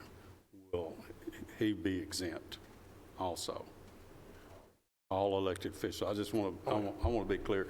For instance, Ted Beatty is an elected official. His office has been working the whole time. I think all the constitutional officers fall into that same category. Okay. I just want to make sure we're all on the same page here. Ready, Mark? I'm ready. Any other discussion? Call roll. Commissioner Allen? Yes. Commissioner Dodd? Yes. Commissioner Gooch? Yes. Commissioner Johnson? Yes. Commissioner Piercy? Yes. Commissioner Stevens? Yes. Commissioner P? Yes, motion carries. Lisa, has that got it all nailed down? Have you got any more questions as they come I up? think you've got it That's good. easy for us, and You should be able to present us with some figures, I hope, by our next commission meeting. Wednesday night. Yeah, Wednesday. I said Thursday. Yeah, I think it'll be now that we've got it, you've got it nailed down for us, I think we'll be able to do that. Okay, and if there's any questions between now and then, let us know. Hopefully, we can get this settled down. I have one question. Mark, go ahead. Can you tell me who made the second to Commissioner Stevens' motion? Rhonda. Thank you. I didn't get that down. Mr. Chairman, I did have one more question. When are the bonuses going to actually be paid? Well, Or, I'm sorry, when is the premium pay going to be paid?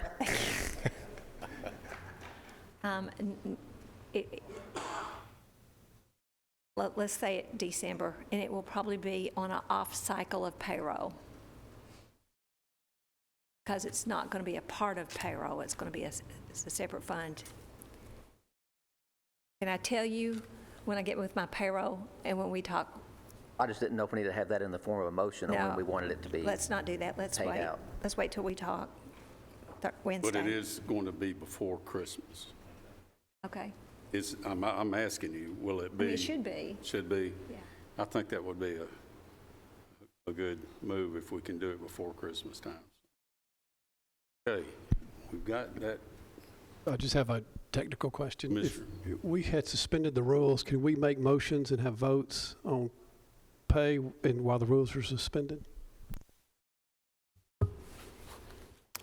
I voted to suspend the rules to allow Ms. Stevenson to speak, but normally we don't, that's not really suspending us from.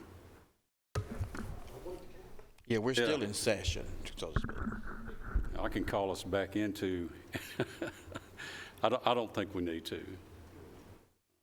I would like for y'all to indulge me, and I've held up the director of schools and his finance director, and this is not on our agenda, but I asked them to come. It originally was, and we took taken it off. And if it was all right with the committee, I'd like for them to come forward to speak. Commissioner Allen's familiar with this. It's about some money that will be coming due this next year, possibly. Doesn't affect our finances this year, but I think the public needs to be made aware of this. And is it okay with the committee?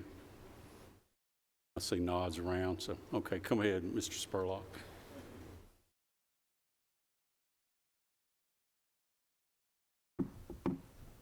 All right, good evening, everyone. We want to come with you with a request for a joint proclamation, or a resolution, excuse me, to opposition to a charter schools. But first, we want to start off by saying we do not have anything against charter schools. Charter schools are public entities, just like public schools. However, they operate a little bit differently. Now, there was a conversation in Health and Ed previously talked about the need for a charter school. And previously in an application for a charter school, you had to have an at-risk school. That was changed just here recently. So actually, that's not one of the requirements for the application. When we received this application back in September, when we first got it, the application was incomplete. We turned it down. In fact, a lot of the application referenced Metro Davidson County, so it was kind of copy and paste kind of application. We turned it down. The Commissioner of Education got in touch with me and requested that we look over it again, so we gave them a second shot at it, and they completed it and sent it back, and guess what? It was about like it was when we got it the first time. And, you know, one of the things we do believe in choices for parents, choice schools. We actually have quite a few choice schools. Everything from Central Magnet, you know, we have Thurman Francis Arts Academy for K-8. We have McFadden School of Excellence, K-5, which, by the way, was one of the #1 schools was the #1 school in the state of Tennessee, just recently identified in I can't remember the magazine, but anyway, for the highest reading and math scores. So and we know Central Magnet has always been a great school. We also have in our campus schools, a choice school, Laverne High School, and we talked about previously, we just started an early college for that, and last year we had 40 students that graduated with an associate's degree along with a high school diploma. And then at Blackman High School, we have our Collegiate Academy, where they have a dual enrollment cooperative with MTSU, and their kids leave there with a lot of college credit. Smyrna High School has a Cambridge program, which is one of those nationally renowned programs. Oakland Middle School has a middle years IB program for grades 6 through 8. And Oakland High School has a diploma project, IB, for 9 through 12. And once again, we also have a robust career and technical education courses throughout our school system. Well, in fact, our students acquired over 1,000 industry certifications during that time. Another thing about this charter school, it is run by a board. Typically, the board will be representative of the community and where they're going to put it. This one is not. Everyone on this board resides in Metro Davidson County. So we feel like we lose autonomy there. You know, there's a lot of things that charter school has to follow, like us, but there's a lot of things that they can request waivers, and they're more accessible to those waivers than we are. Now, the other big thing that Mr. Boulder is going to talk about, finances. You know, one of the things that they're planning on doing is looking at the northern end of the county. They've already identified the area, but this does not preclude them from actually taking kids outside of our county. And because they take kids outside our county, not only are they going to get state money, but they will also get local money. So I'm going to turn this next one over, some eye-opening things to Mr. Boldry to talk to you about the fiscal impact, potential fiscal impact. Thank you.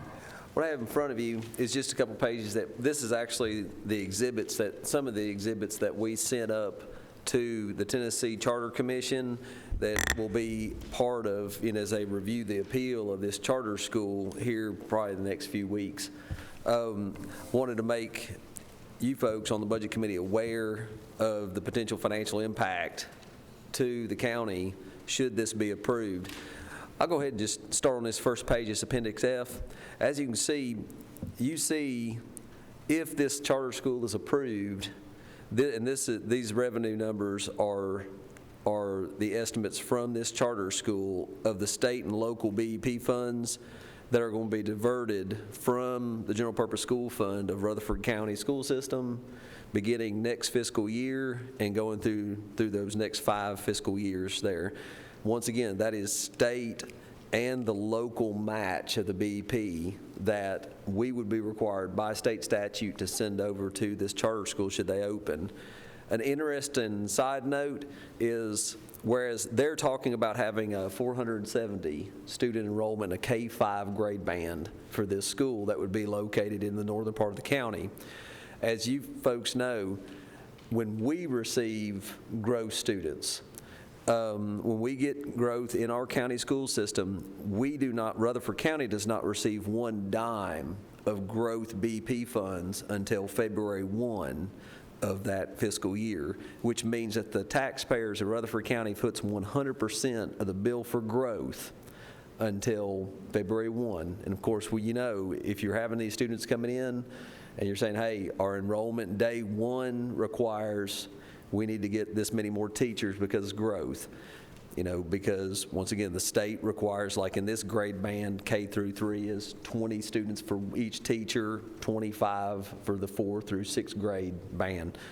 The taxpayers of this county front 100% of that until that growth money kicks in, half of it in February 1. Then we receive the other half of that growth money at the end of that fiscal year.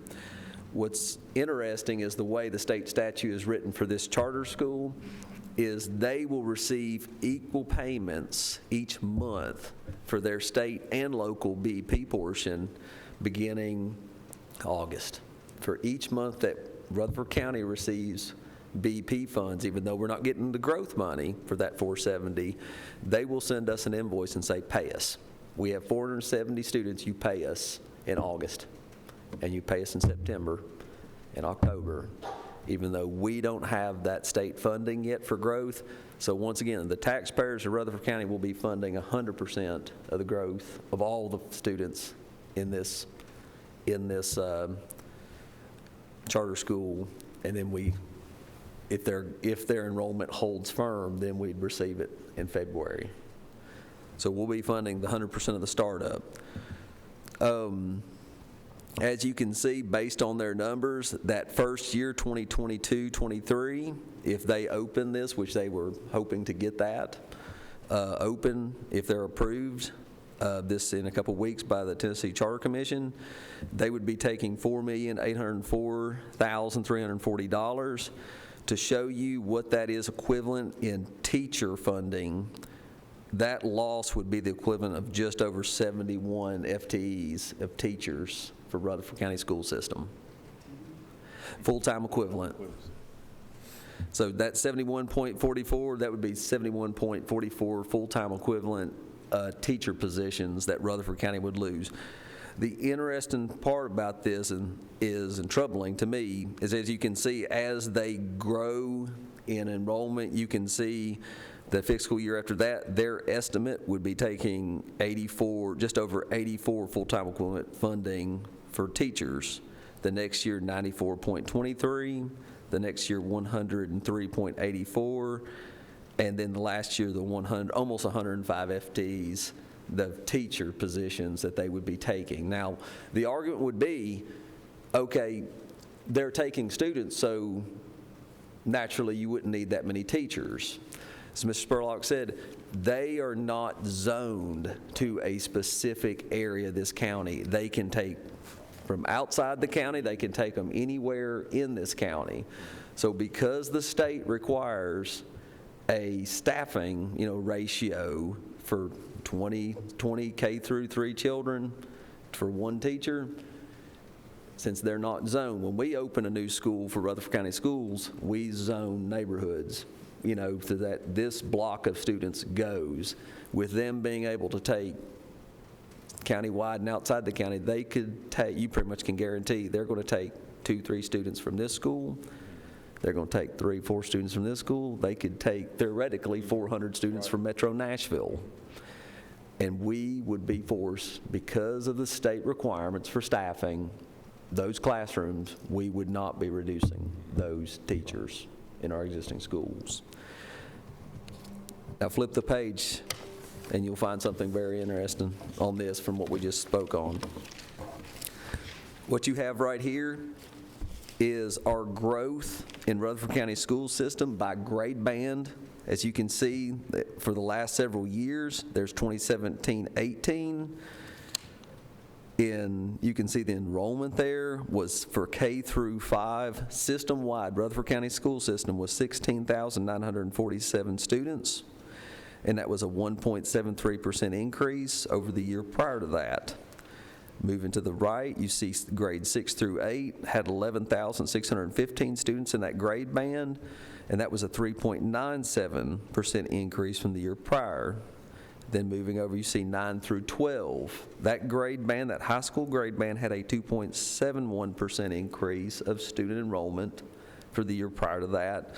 The CDCs are special education, 668, and that arrives at a total student enrollment for Rutherford County School System in the 17-18 school year of 44,883 students, showing an overall growth of 2.75%, with actual new students enrolled was 1,200 students. If you move over, we had a projected student growth. That was for budgeting purposes. We had put 1,000 that year. I look back to what Mr. Sandvig was budgeting for that growth for the year. We had a jump there. We see the growth in state BEP funds for the new enrolled students of $5,426,000. What that is that was what I talked about earlier, that half of it was paid for those new growth in February 1. The rest of that $5.4 million came in June. And then you see our deficit, budgeted deficit for that year in the general purpose school fund. Those next several lines just gives you the synopsis of the growth in each of those grade bands for the next several years, including this year, which that's that 21-22. You see that as of the first reporting period, we had total enrollment of 47,774 kids. Now this is where I'm going with this. Look at the K-5 grade band. For the 22-23 estimate, that's the bottom line. On the K-5 grade band for enrollment, we're estimating, based on the last several years there, removing the 2021 year because of COVID. Because that obviously, you can see that skews numbers. When you remove that anomaly, so you can see a true good estimate of what we're going to see for K-5 children, we will have 17,601 students enrolled with a 310 student growth for the K-5 grade band for all the system. I say that because this school system saying this charter school is stating they're going to enroll 470 children, and we're going to have, based on our historic estimates, 310 new students of that grade band next year. So where's the children going to come from? Could they come from Metro? Because this operator of this charter school operates one right across the line in Antioch. And once again, there's nothing that prevents them from bringing Metro children over here and leaving us with our fixed costs and our staff position that we will not be able to cut.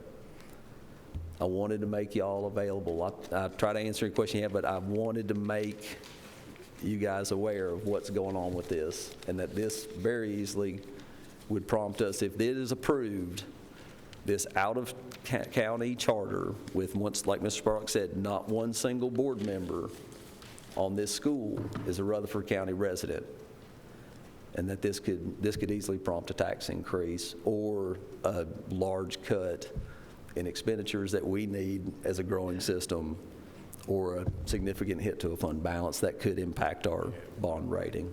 One other thing, if the commission, which used to be the State Board of Ed, but they changed that in 2019 for a charter commission, if it is upheld by the commission, the charter commission, then we would not be the LEA, and they wouldn't really have to answer to anybody but that commission. In other words, they'd be taking your money, local money, but would not have to be accountable to you. Mayor. Mr. Spurlock, have you or any of the board members reached out to any members of our legislative delegation? Are they aware of this? We have some, but we're continue working with those. You know, I think it needs to be brought to the forefront quickly, so those members can be aware that this is getting ready to go to the Charter School Commission. Mm-hmm. I have, in my 16 years in the Senate, I supported the theory of charter schools. I traveled to many different charter schools over that 16-year period, going back with Thelma Harper, Central Harbor, taking me to the KIPP school and over in the Bordeaux area. I went to Indianapolis with Lieutenant Governor McNally and some other key leaders in the House and the Senate, and looked at a charter school in Indianapolis that was run by a Catholic church. Went to Phoenix and looked at one right outside of an Indian reservation, and looked at how it was structured, how it was financed, etc. But I'm here to tell you, looking at this charter school, with their beginning balance of $5,865, this appears that this structure is just trying to suck money. And I've publicly said that I believe in the concept and theory of public schools. However, and I've told the REA, the MEA, over the years when we'd always get called to legislative delegation, I told them Rutherford County does not need it because we have 2 good educational systems in Rutherford County, and we don't need charter schools. But this company looks like that they're just trying to suck the money out. They're not interested in the kids. They're interested in just hiring, sucking the money out and establish a business when they really can't fill out the proper forms. I looked at their application, and it was embarrassing of how they answered the questions. But this is like giving them a free ticket. So I think our legislative delegation needs to be engaged. We send a recommendation from this committee to steering to engage our legislators. When's the date of the commission? I think it's in this resolution here. This resolution you will vote on will actually, it actually states in there that that a copy of this will be sent to our delegation. Okay. And I'd like our committee to specifically meet with them. I think this is important enough that we need to, and that's why I asked these guys to come tonight. But right now, we've got back a tentative date on that will go before the commission. The Charter Commission is December the 8th. I think it's going to be here in Rutherford County. With Thanksgiving coming up, that's coming quickly. Right. Commissioner It's going to be in Rutherford County. I think they wanted to be at our board room, yeah. Want to use our board room. Well, I think we need to pack the house. So this school, this charter school is going to be built in Laverne? They never did specifically say that, but in the area. application, it says 60 days out, you need to divulge where your facility is going to be located. And did you say it was a K through 5? It is. It's projected to be. And to have 470-something students. So just to be clear, let's say that 200 students is from Antioch. Then the state money and the local money doesn't come from Davidson County. Right. It comes from us to those 200 students. Yes. Yes, sir. Motion to approve the opposition proclamation, or whatever. okay, I have a motion. Second. Second from Commissioner Allen. Do we have a copy of that? We do not have a copy unless you brought one with you. Yeah, I can read this. We can still send you one, but I'll read this. He's on the Health and Ed meeting. You were going to see this at our next commission meeting without a discussion. Okay. I just want to say one thing, too. I know the resolution that they brought the other night, Health and Ed asked them to edit it a little bit they were still refining the language. So that was, I don't know if you've got that finished or if you're still working on that. We did get that fixed. So this has already been voted on by Health and Ed to go to the commission? Yes. I just don't want to vote on something I haven't read. Right. We can. I can read it. I've got the final copy. Okay, go ahead. This is Jeff Reed reviewed this, and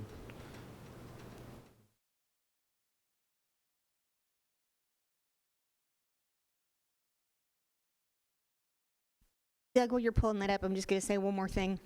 Ma'am.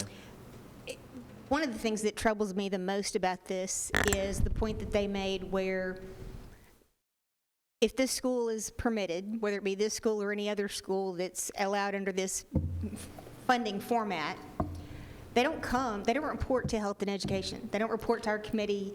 They don't report to the Budget Committee. We will not see this. They are not accountable to us at all, but they will be receiving our citizens' money. So that's part of the reason why we need to pay very close attention to these applications. And again, not to say, none of us are saying that we are anti across the board charter or school choice. What we're saying is this particular application has a lot of deficits, has a lot of deficiencies, and we need to be super concerned about what's in front of us right now. And so that's what the resolution is going to speak to, is this particular application and our concerns. That is correct, ma'am. This is the exact wording of the resolution, and this was, like I said, this is actually an attachment that's going up to the charter school, so the commission at the state can see, what the thoughts of not only the Board of Education, but the county commission is towards, once again, this specific application. This is not saying we're not pro-choice as far as for a charter school or not. This is, this application. So this is how it reads. Joint resolution of opposition to Rutherford County Collegiate Prep Charter Schools application. Whereas the Rutherford County Board of Education has reviewed the charter application of Rutherford Collegiate Prep Charter School and denied the initial charter application and the amended application, as neither the application or amended application support the applicant's meeting or exceeding the standards of the Tennessee Department of Education's application scoring rubric, and specifically none of the 3 applicable portions of the amended application, the academic plan, the operation plan, or the financial plan meet or exceed the Tennessee Department's education standards. Whereas the Rutherford County's Health and Education Committee reviewed financial information from the application that was submitted by the charter school with the Rutherford County Director of Schools and Assistant Superintendent Budget Finance, and it was noted that the applicant's proposed charter school in Rutherford County would have a substantial negative fiscal impact on the Rutherford County school system, and whereas the applicant's plan would require immediate funding from county taxpayers, and if school enrollment does not materialize quickly at the beginning of the school year as projected, Rutherford County would not receive the funds from the state to reimburse the county for costs advanced for the charter school. Further, funding the charter school would divert approximately $4.8 million in state and local tax dollars away from the Rutherford County school system in the first year of operation, and increasing to a total of over $32 million in state and local tax dollars in the first 5 years of the charter school's operation. During a time where the county school system is facing rapid student growth and a high demand of fiscal funds to maintain state-mandated operations. Whereas it appears that not a single board member of Rethink Forward, the charter school's operator, is a Rutherford County resident, further evidencing a lack of local support since there is no local leadership on the charter school's board. And whereas the applicant will be requesting millions of dollars of local tax funding over the next several years, and there is a lack of even $1 of locally donated funds in the pre-opening budget that was presented by the charter school's operator. This absence of locally donated funds further demonstrates the lack of local support for this charter school. Whereas this specific charter school is not needed in Rutherford County, the proposed charter school primarily targets a grade band K through 5 in its first year of operation and can enroll not only countywide, but also from surrounding counties as well. While the Rutherford County school system is growing rapidly, as a whole, the K-5 grade band is growing at a lower rate over the last several years district-wide in comparison to our middle and high school grade bands. Furthermore, Rutherford County school system is currently ranked as one of the best school systems in the state of Tennessee. Rutherford County school system provides a quality education for the children of our county, and this specific charter school is not currently needed.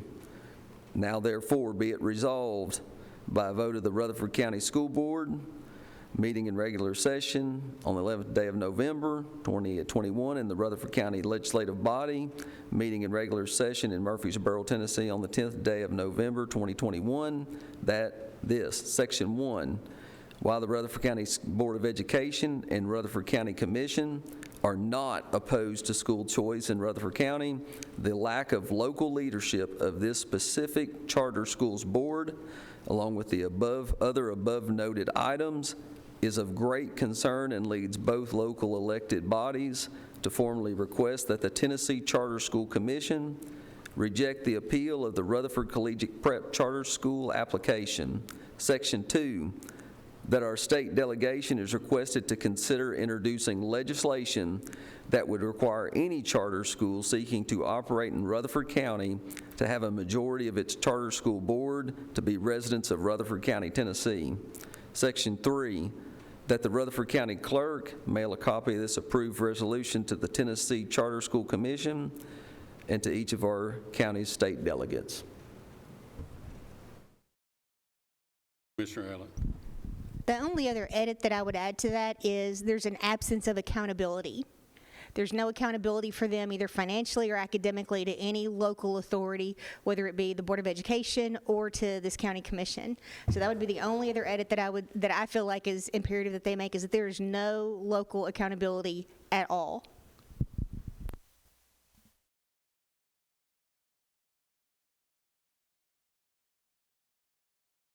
And Doug, as you're writing that, it's not only just to any local authority. By construct, that's to the citizens. There's no local accountability to the citizens of Rutherford County and how they plan to operate. Are there any other discussions about this proposed motion? Hearing none, call roll, please. Commissioner Allen? Yes. Commissioner Dodd? Yes. Commissioner Gooch? Yes. Commissioner Johnson? Yes. Commissioner Piercy? Yes. Commissioner Stevens? Yes. Commissioner P? Yes. And I want to thank both of you gentlemen for coming tonight, and sorry to hold you up on the agenda quite so long, but Appreciate you guys. still got a bit of agenda ahead of us, so thank you. All right, thank you. Thanks. Okay, let us get back online right quick. And item 18, construction of additional public safety buildings. And Mayor, are you going to take that one? Yes, sir. Thank you, Mr. Chairman, members of the committee. So I informed public safety the other night that I was requesting to, and I believe there was a motion, Commissioner Dodd made the motion to, at my request, to withdraw the letter of intent to purchase the State Farm building for our $25,500,000 that was approved back in July, I believe. I couldn't get anywhere working through CBRE, the real estate firm out of Chicago, and working with JDM Properties, who owns the property that State Farm is leasing. Mr. Mel Schultz is the CEO for JDM Properties in Phoenix, Arizona, and he was supposed to come in around the 8th of October and never did, but he came yesterday, and he requested that I come in and meet with him in Nashville, which I did at the Hermitage Hotel. What came out of that meeting was that I told him that we were prepared to move forward and withdraw our intent to purchase that building and along with State Farm. We were going to put up 25.5. State Farm was going to put up $24,500,000 because he informed me that they still have 7 years left on the lease, to the tune of around $28 million, 7 years plus utilities and upkeep of the building over the next 7 years. I said, what would it take to purchase the building if you're not interested in the $50 million that is cobbled together with our letter of intent, State Farm's letter of intent? And he said probably they would require between 80 and 90 million to purchase the property, 403,000 square feet, along with the 62 acres that it sits upon. I said that is, so he was trying to convince me to come back and get the county commission to enter into a sublease. He felt that he could work that out with State Farm, and I just told him that I don't believe that Rutherford County would be interested in subleasing anything at this point in time with that tranche of money that we got from the American Rescue Plan. So that was the motion that came out of public safety to come here before you tonight to remove our letter of intent. which I'll formulate if passed by the full commission next Wednesday night.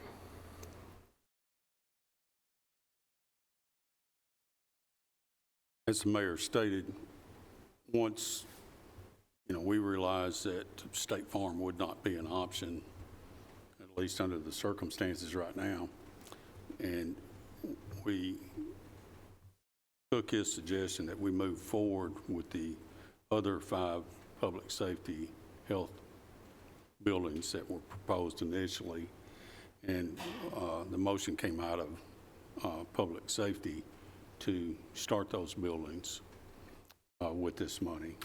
Yeah, so the intent was to, money that we were planning on using in the second tranche of money that comes in, the additional $32 million that will come in next June, we were going to do purchase of the State Farm building and one location, which was Rockville, to start the public health and safety building. And since, all we can say was we made a good effort to purchase that building, but it doesn't appear that it's going to work. We gave it our best shot, so we think it's now time to move forward and take those buildings, not just the one, but the additional 5, and to use those dollars, which would free up that money that we want to spend on State Farm, and it also allows us to use the $2.8 million that we looked at a few moments ago for the premium pay for our employees. Whatever it comes up to. Yeah, 3 point. Yeah. 0.5. So basically the question to our committee is, do we go ahead with these 5 buildings as public safety? Well, first I'd like to continue the motion that came from public safety to withdraw the letter of intent, if you don't mind, Mr. Chairman. Oh, that's fine. That way So I made the motion in property management to withdraw. Number one, the first piece of information that came to that committee was the RIT would only entertain a sublease from State Farm. That was a non-starter with me. And then secondly, the mayor divulged that the funds had already been earmarked had been withdrawn from the State Farm purchase and placed into the health and safety buildings. That was the second part. That's when I made the motion to withdraw the letter. The negotiations weren't going the right direction, and the funds had been withdrawn, correct? The funds had been released for another purpose, therefore I felt like the LOI was moot. We had no funds to support the LOI, correct? So that's why I made the motion. Now we've heard from the property owner, they're considering 80 or 90 million, which just makes me make the motion again, or be more supportive of the motion, that we just need to withdraw from State Farm. This conversation right now has nothing to do with the conversation of health and safety buildings. This is simply withdrawing that letter, correct? Yeah, the money is already deposited. We received the $32 million. TEB has it in the bank. It was deposited back in July or August, I would think. So basically, this just says that it negates the letter of intent backed by what he has on deposit. It leaves it there. Now, once you do that, then the next step would have discussion whether or not to allocate that money towards the public safety buildings. What action do we need to take on withdrawing the letter? That motion was made in property management. Yeah, I think property management, that can go straight to commission to do that. I don't know that this body needs to handle withdrawing the letter, because that's a property management decision. of not spending money. We handle spending money. Okay, so we made the motion in property management. It passed unanimously, and I intend to advocate for that motion on the floor of the commission Wednesday night. I don't think it would hurt if we made the same motion here or not. I mean, I think Mark's probably correct. I would like to reiterate my motion to withdraw the letter of intent to purchase the State Farm building. Okay, I have a motion on the floor. Do I hear a second to withdraw our letter of intent? I have a motion and a second. Any other discussion? Call roll, Mark. Commissioner Allen? Yes. Commissioner Dodd? Yes. Commissioner Gooch? Yes. Commissioner Johnson? Yes. Commissioner Piercy? Yes. Commissioner Stevens? Yes. Commissioner P? Yes, motion carries, so this will be forwarded to the full commission from 2 committees. So the only money that the body has allocated and amended was that money to go for that 100,000. Right. That is correct, and we were going to put up 100,000 earnest money, and we never did it, because we could never get, some. But I think later when we talk about the public safety buildings, the mayor will be coming later to ask amendments then to allocate the money for the projects, but not tonight, right? That's correct. We're not ready tonight. I'm sorry, I didn't catch that. You're saying that you don't think that we need a motion tonight on the public safety buildings? I'd say move forward. I mean, you move forward with the mayor, still would need to bring forward, this is how much money we need allocated and whatever, but I think he's still working on that.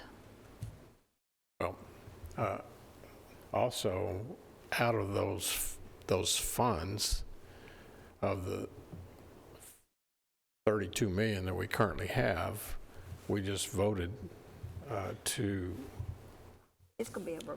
well, whatever you all can put together and bring Thursday night, we'll need a motion to take this 2,000 and 1,000 for the employees out of that 32 million. 32 million. That's what you'll need tonight to forward to the full commission Wednesday night. I thought we had done that earlier. You with did. You did. You've given us direction. We'll work on it. We'll have the numbers, and we'll have a budget amendment to go with that. And that will be the first amendment of the money. You'll know how much it's going to be. Yeah, but that motion didn't say where the money was coming from, did it? Well, I assume we were talking premium pay. Yes. But coming from where? Premium pay. Premium pay from the American Rescue. From the American Rescue Act, that's the only, yes. Was that part of the motion? I assumed it was, yes, because that's what we've been talking about the entire time. Well, you assumed it, but it wasn't the wording in the motion that it comes from that money. That's what I'm looking for. We can revote. We can vote on that if you wanted to again. Well, Mr. Stevens. Commissioner Piercy made the motion. Commissioner Piercy's Stevens amended the motion. That exact wording was not in the motion. That would be the source of money, though, that was the intent, certainly, but if we need another motion to make that clear, I can do that now if you'd like me to. I'd make a motion that the premium pay amount be taken from the American Rescue Act funds. Do I hear a second? I hear a second. Any other discussion? Call roll, Mark. Mr. Allen?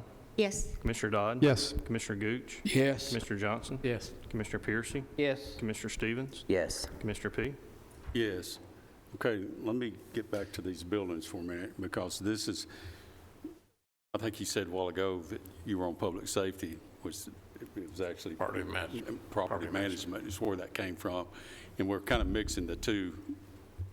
But what came out of public safety was that we wanted to use the money that the state, instead of spending it with the State Farm building, that we would use that to go ahead and start construction on the remaining 5 health and public safety buildings. That's what I would like to have a motion on, up or down, to send forward to the full commission at our next Thursday's meeting to use that money from the grant. Do we know what the final cost of that's going to be, or the number's still the same at this point? I feel like we need plan with a solid set of numbers before we just vote to spend money. We do have solid numbers on there, if I'm not mistaken. At least I thought I'd seen them. I know that I'd seen I think they may have changed. well, we had said, what was it, was it 4 million or 5 million? We were hoping that the numbers would come in between 4.5 and 5 million. I talked to Bart Klein today. He has talked to the company or the contractor who has been awarded through the PBA. He's gotten his first round of numbers in. He hopes to be able to get those down, so I don't think that we're quite ready, Mr. Chairman, to move forward. The numbers have escalated in the last 30 days just because of supply chain issues, cost of steel, cost of concrete is escalated, so it might put us in a different position as far as how much can be funded. There's a meeting next Monday. I've asked them if the numbers come in at 5.5 to 6 million per location, then break it down of what can be eliminated, give us a cafeteria type plan. Want to eliminate the tornado shelter, it would be X amount of dollars. If you want to eliminate irrigation and landscaping, it'd be X amount of dollars to subtract from the total number if those numbers come in higher than what we feel like that we can afford in the 32 million. Okay. And I'll concede that,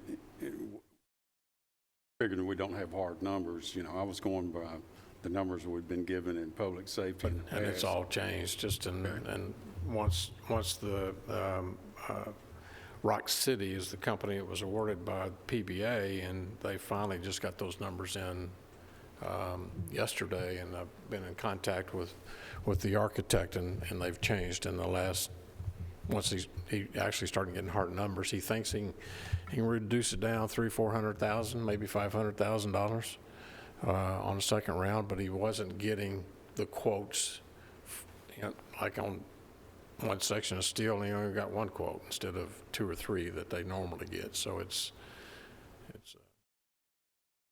difficult building right now. Well, if that's the case, then we need to move on. Yes, sir.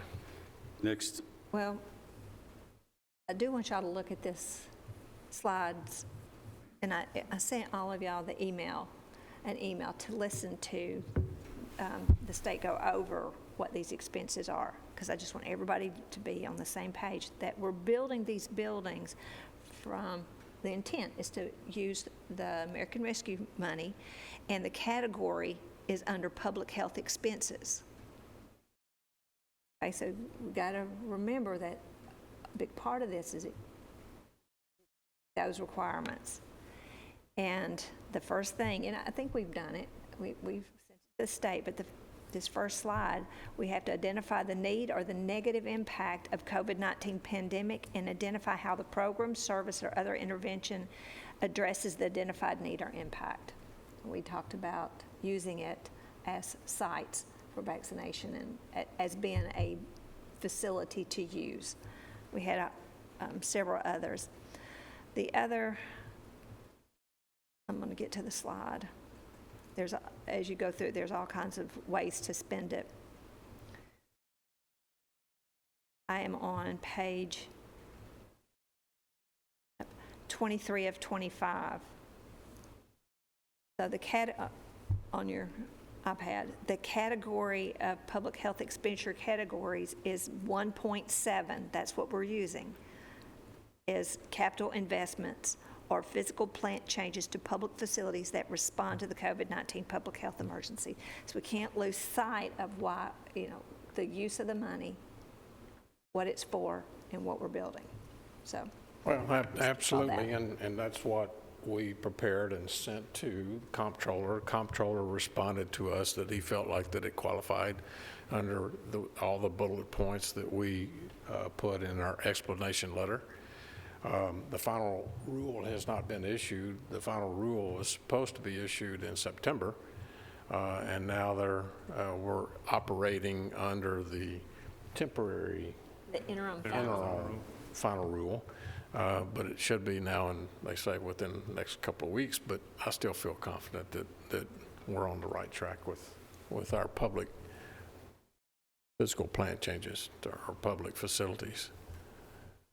Okay, so what do you think that you will get hard bids back from these folks? Will that go I'll have through it public? Monday, I think it's Monday, Mr. Chairman, hang on.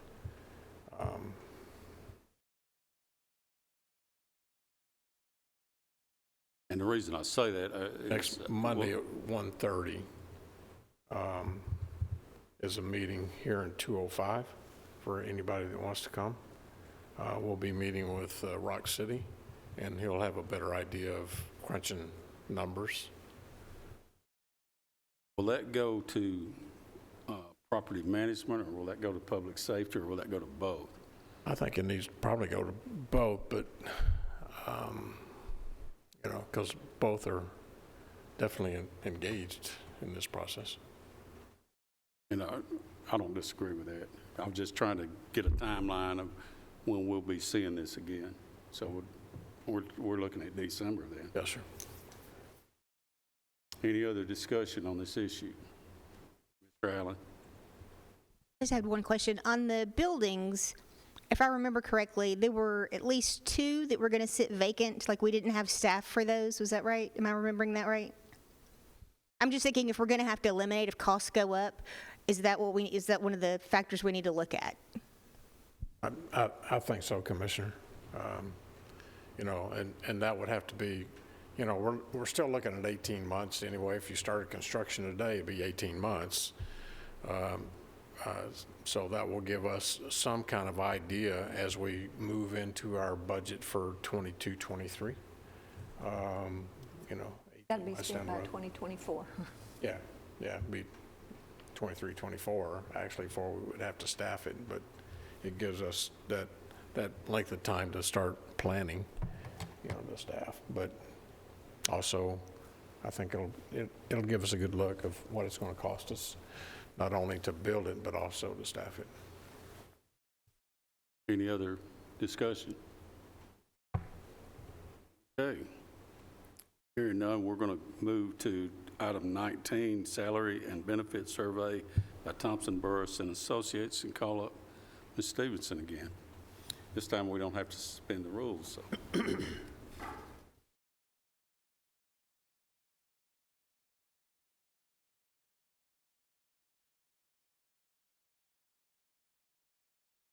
Welcome back. I don't know about anybody else, but I am about froze. Are y'all cold? Okay, so one of the other items, I'm sorry, I'm shivering. Well, that's all right. That's why we made Scotty get his clothes back on and come down there and try to figure this out. Whew. Okay, so one of the other items that came out when we were talking about all the discussions for the premium pay that came out of public safety as well is that there was a request that we conduct a salary survey of our positions. And every year, except for last year, in our office in HR, we always conduct a salary survey using the comparisons that had been provided to me some years ago. We've just used the same ones over time. The request at that point was that potentially, since we had not had an outside survey, in my 14 years, we've not had somebody come in and conduct an outside survey for the county. So it was requested that I reach out and try to find some individuals who conduct surveys, what the cost would be, and those type things. One of the agencies that I reached out to was Burris, Thompson and Associates. They do a lot of salary surveys for governmental entities across the state of Tennessee and other areas. We participate in their salary surveys every year, and because we participate, they do give us a copy of the final, not how to implement it, but just what the survey results provided. So that was one of the reasons I reached out to them. We are currently participating in 6 surveys with them right now. I also reached out to Mercer, who is currently we have an agreement with through our Insurance and Risk Management Department to find out what they would charge to complete a salary survey as well. Those are 2 organizations that we already have a relationship with, so that's why I reached out to them. Mercer said to do the survey, and this did not include a benefit survey, it would be a minimum of $132,000 to complete the survey using entities that we currently use, or if we wanted to use some others. Burris Thompson and Associates, because we do work with them on a regular basis, every year we're assisting them with salary surveys. They gave us a price of, and I believe Mark included this, am I correct, Mark? Yes, the engagement letter is on the iPad. They gave us a price of $22,675 to complete it, and we could have, I believe it was, let me put my glasses on so I can see, up to 18 survey respondents in this. So in public safety, they came up with a list of counties and cities that they felt like we would be in comparison to, and provided a list of those that we would use for this purpose. One of the other comments that was made was whenever we talk about salaries, we often don't talk about what benefits these other organizations provide in relation to the benefits that Rutherford County provides. So it was asked for me to go back to Burris Thompson and Associates and ask what they would charge, what additional charge they would have if they conducted a benefit survey for us at the same time to find out, if they have a pension, what they pay, or a 401k or 457 or annual days, any of those benefits, insurance, medical insurance, what they would pay towards that. And so he responded back and gave me an estimate of $2,250. So based on those 2 items, I don't have the exact 22, it's going to be around $25,000 to complete. $24,925. Say it again. $24,925.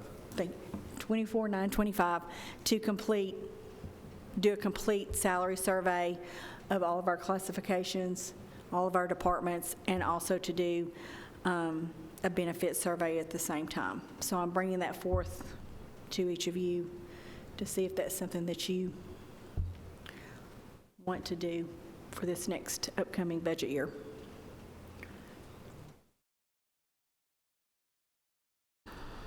Again, go ahead, Commissioner. I just have one question.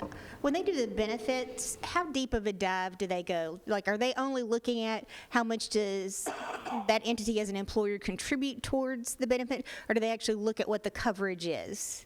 Well, we can give him different examples. So we lay out to them what we're looking for and what he said that he would need from us, because I asked him, what information would I need to provide you in order to give a good and one of the things he did was he said our summary plan documents. So to me, that tells me he's going to do a little bit of a deep dive in order to look at the plan documents to do the comparison. That's what I shouldn't say I would assume, but otherwise I wouldn't think you would want those. But what did you say the total cost was? $24,925. 24,000 plus. Okay. So divide that by 525 employees. By about 1,500 employees. Okay. So that'd be invested about $40 an employee for their benefits, right? Roughly.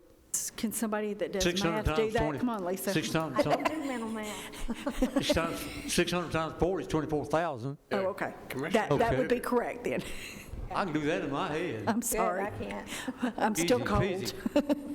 I think, make a short story long, I think we owe it to the employees to do this to kind of quell their qualms, their problems and everything, So if you need a motion to recommend this, I'll make the motion that we go ahead and do this. I'll second the motion, and I second it because as I've watched in my 6 years here, I've watched you guys show us the table and up and down and talk about the complications between compression between supervisors and employees and direct reports. And I think it would be really beneficial, and it's $16 a person, an employee, to relieve y'all and give us a real consolidated report. So, I second that motion. Okay. By the same token, we need to take this survey serious, and, we don't need to throw away the $24,000 and say, well, we can't do this, because we need to bite the bullet. One thing I wanted to, go ahead, Commissioner. My second is not advocacy for pay raises or, I just want to make that clear. My second is I think this would be beneficial information. Again, this had started in public safety last year, and we got it too late in the budget season to really get a hold of it, and decided, we'd look at it now. And basically, we're bleeding employees, and not just in public safety, but across the board. And we wanted to get a good look at it. Now, you guys versus the people that own public safety have seen what Sandra is capable of doing on a study like this. And I have full confidence in this lady and her group to be able to do the study on her own. However, manpower problem there. She's up to her ears in alligators already, and then we're trying to put something else on. And this is actually why the Public Safety Committee recommended we go outside. It wasn't because of any lack of confidence in her ability or her office's ability to do this job for us. We think that she could have, and they could have. It's just a time thing. But I appreciate the motions, and this came with full recommendation out of public safety. Any other discussion? Just that amendment is to approve, that motion to approve the contract and to amend money into her budget to pay for it. And we'll have the amendment. Mark is really great on crafting that to come out of unassigned fund balance. Is that okay, Commissioner Johnson, Commissioner Dodd? See nods there. Any other discussion? Wherever it came from. Approve the contract, amend the money. Okay, call roll, please. Commissioner Allen? Yes. Commissioner Dodd? Yes. Commissioner Gooch? Yes. Commissioner Johnson? Yes. Commissioner Piercy? Yes. Commissioner Stephen? Yes. Commissioner P? Yes. Motion carries. Thank you, Sonia. Thank you. All right, last thing up here is the general fund budget amendment for emergency rental assistance. Frankly, this is a cleanup amendment. It's the way we handled the monies that we received, the advance for the rental assistance. We accounted for it as a restricted fund balance and then amended that money out. Auditors came in and changed it to unearned revenue, so we just have to undo our amendment where we're taking the money from. Any questions for the director on this amendment? Not all in. Housekeeping. This is definitely housekeeping. Not all. Entertain a motion. Even though it's a big number. Yeah.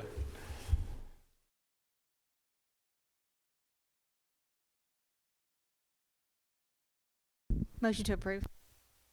Thank you, Commissioner Allen.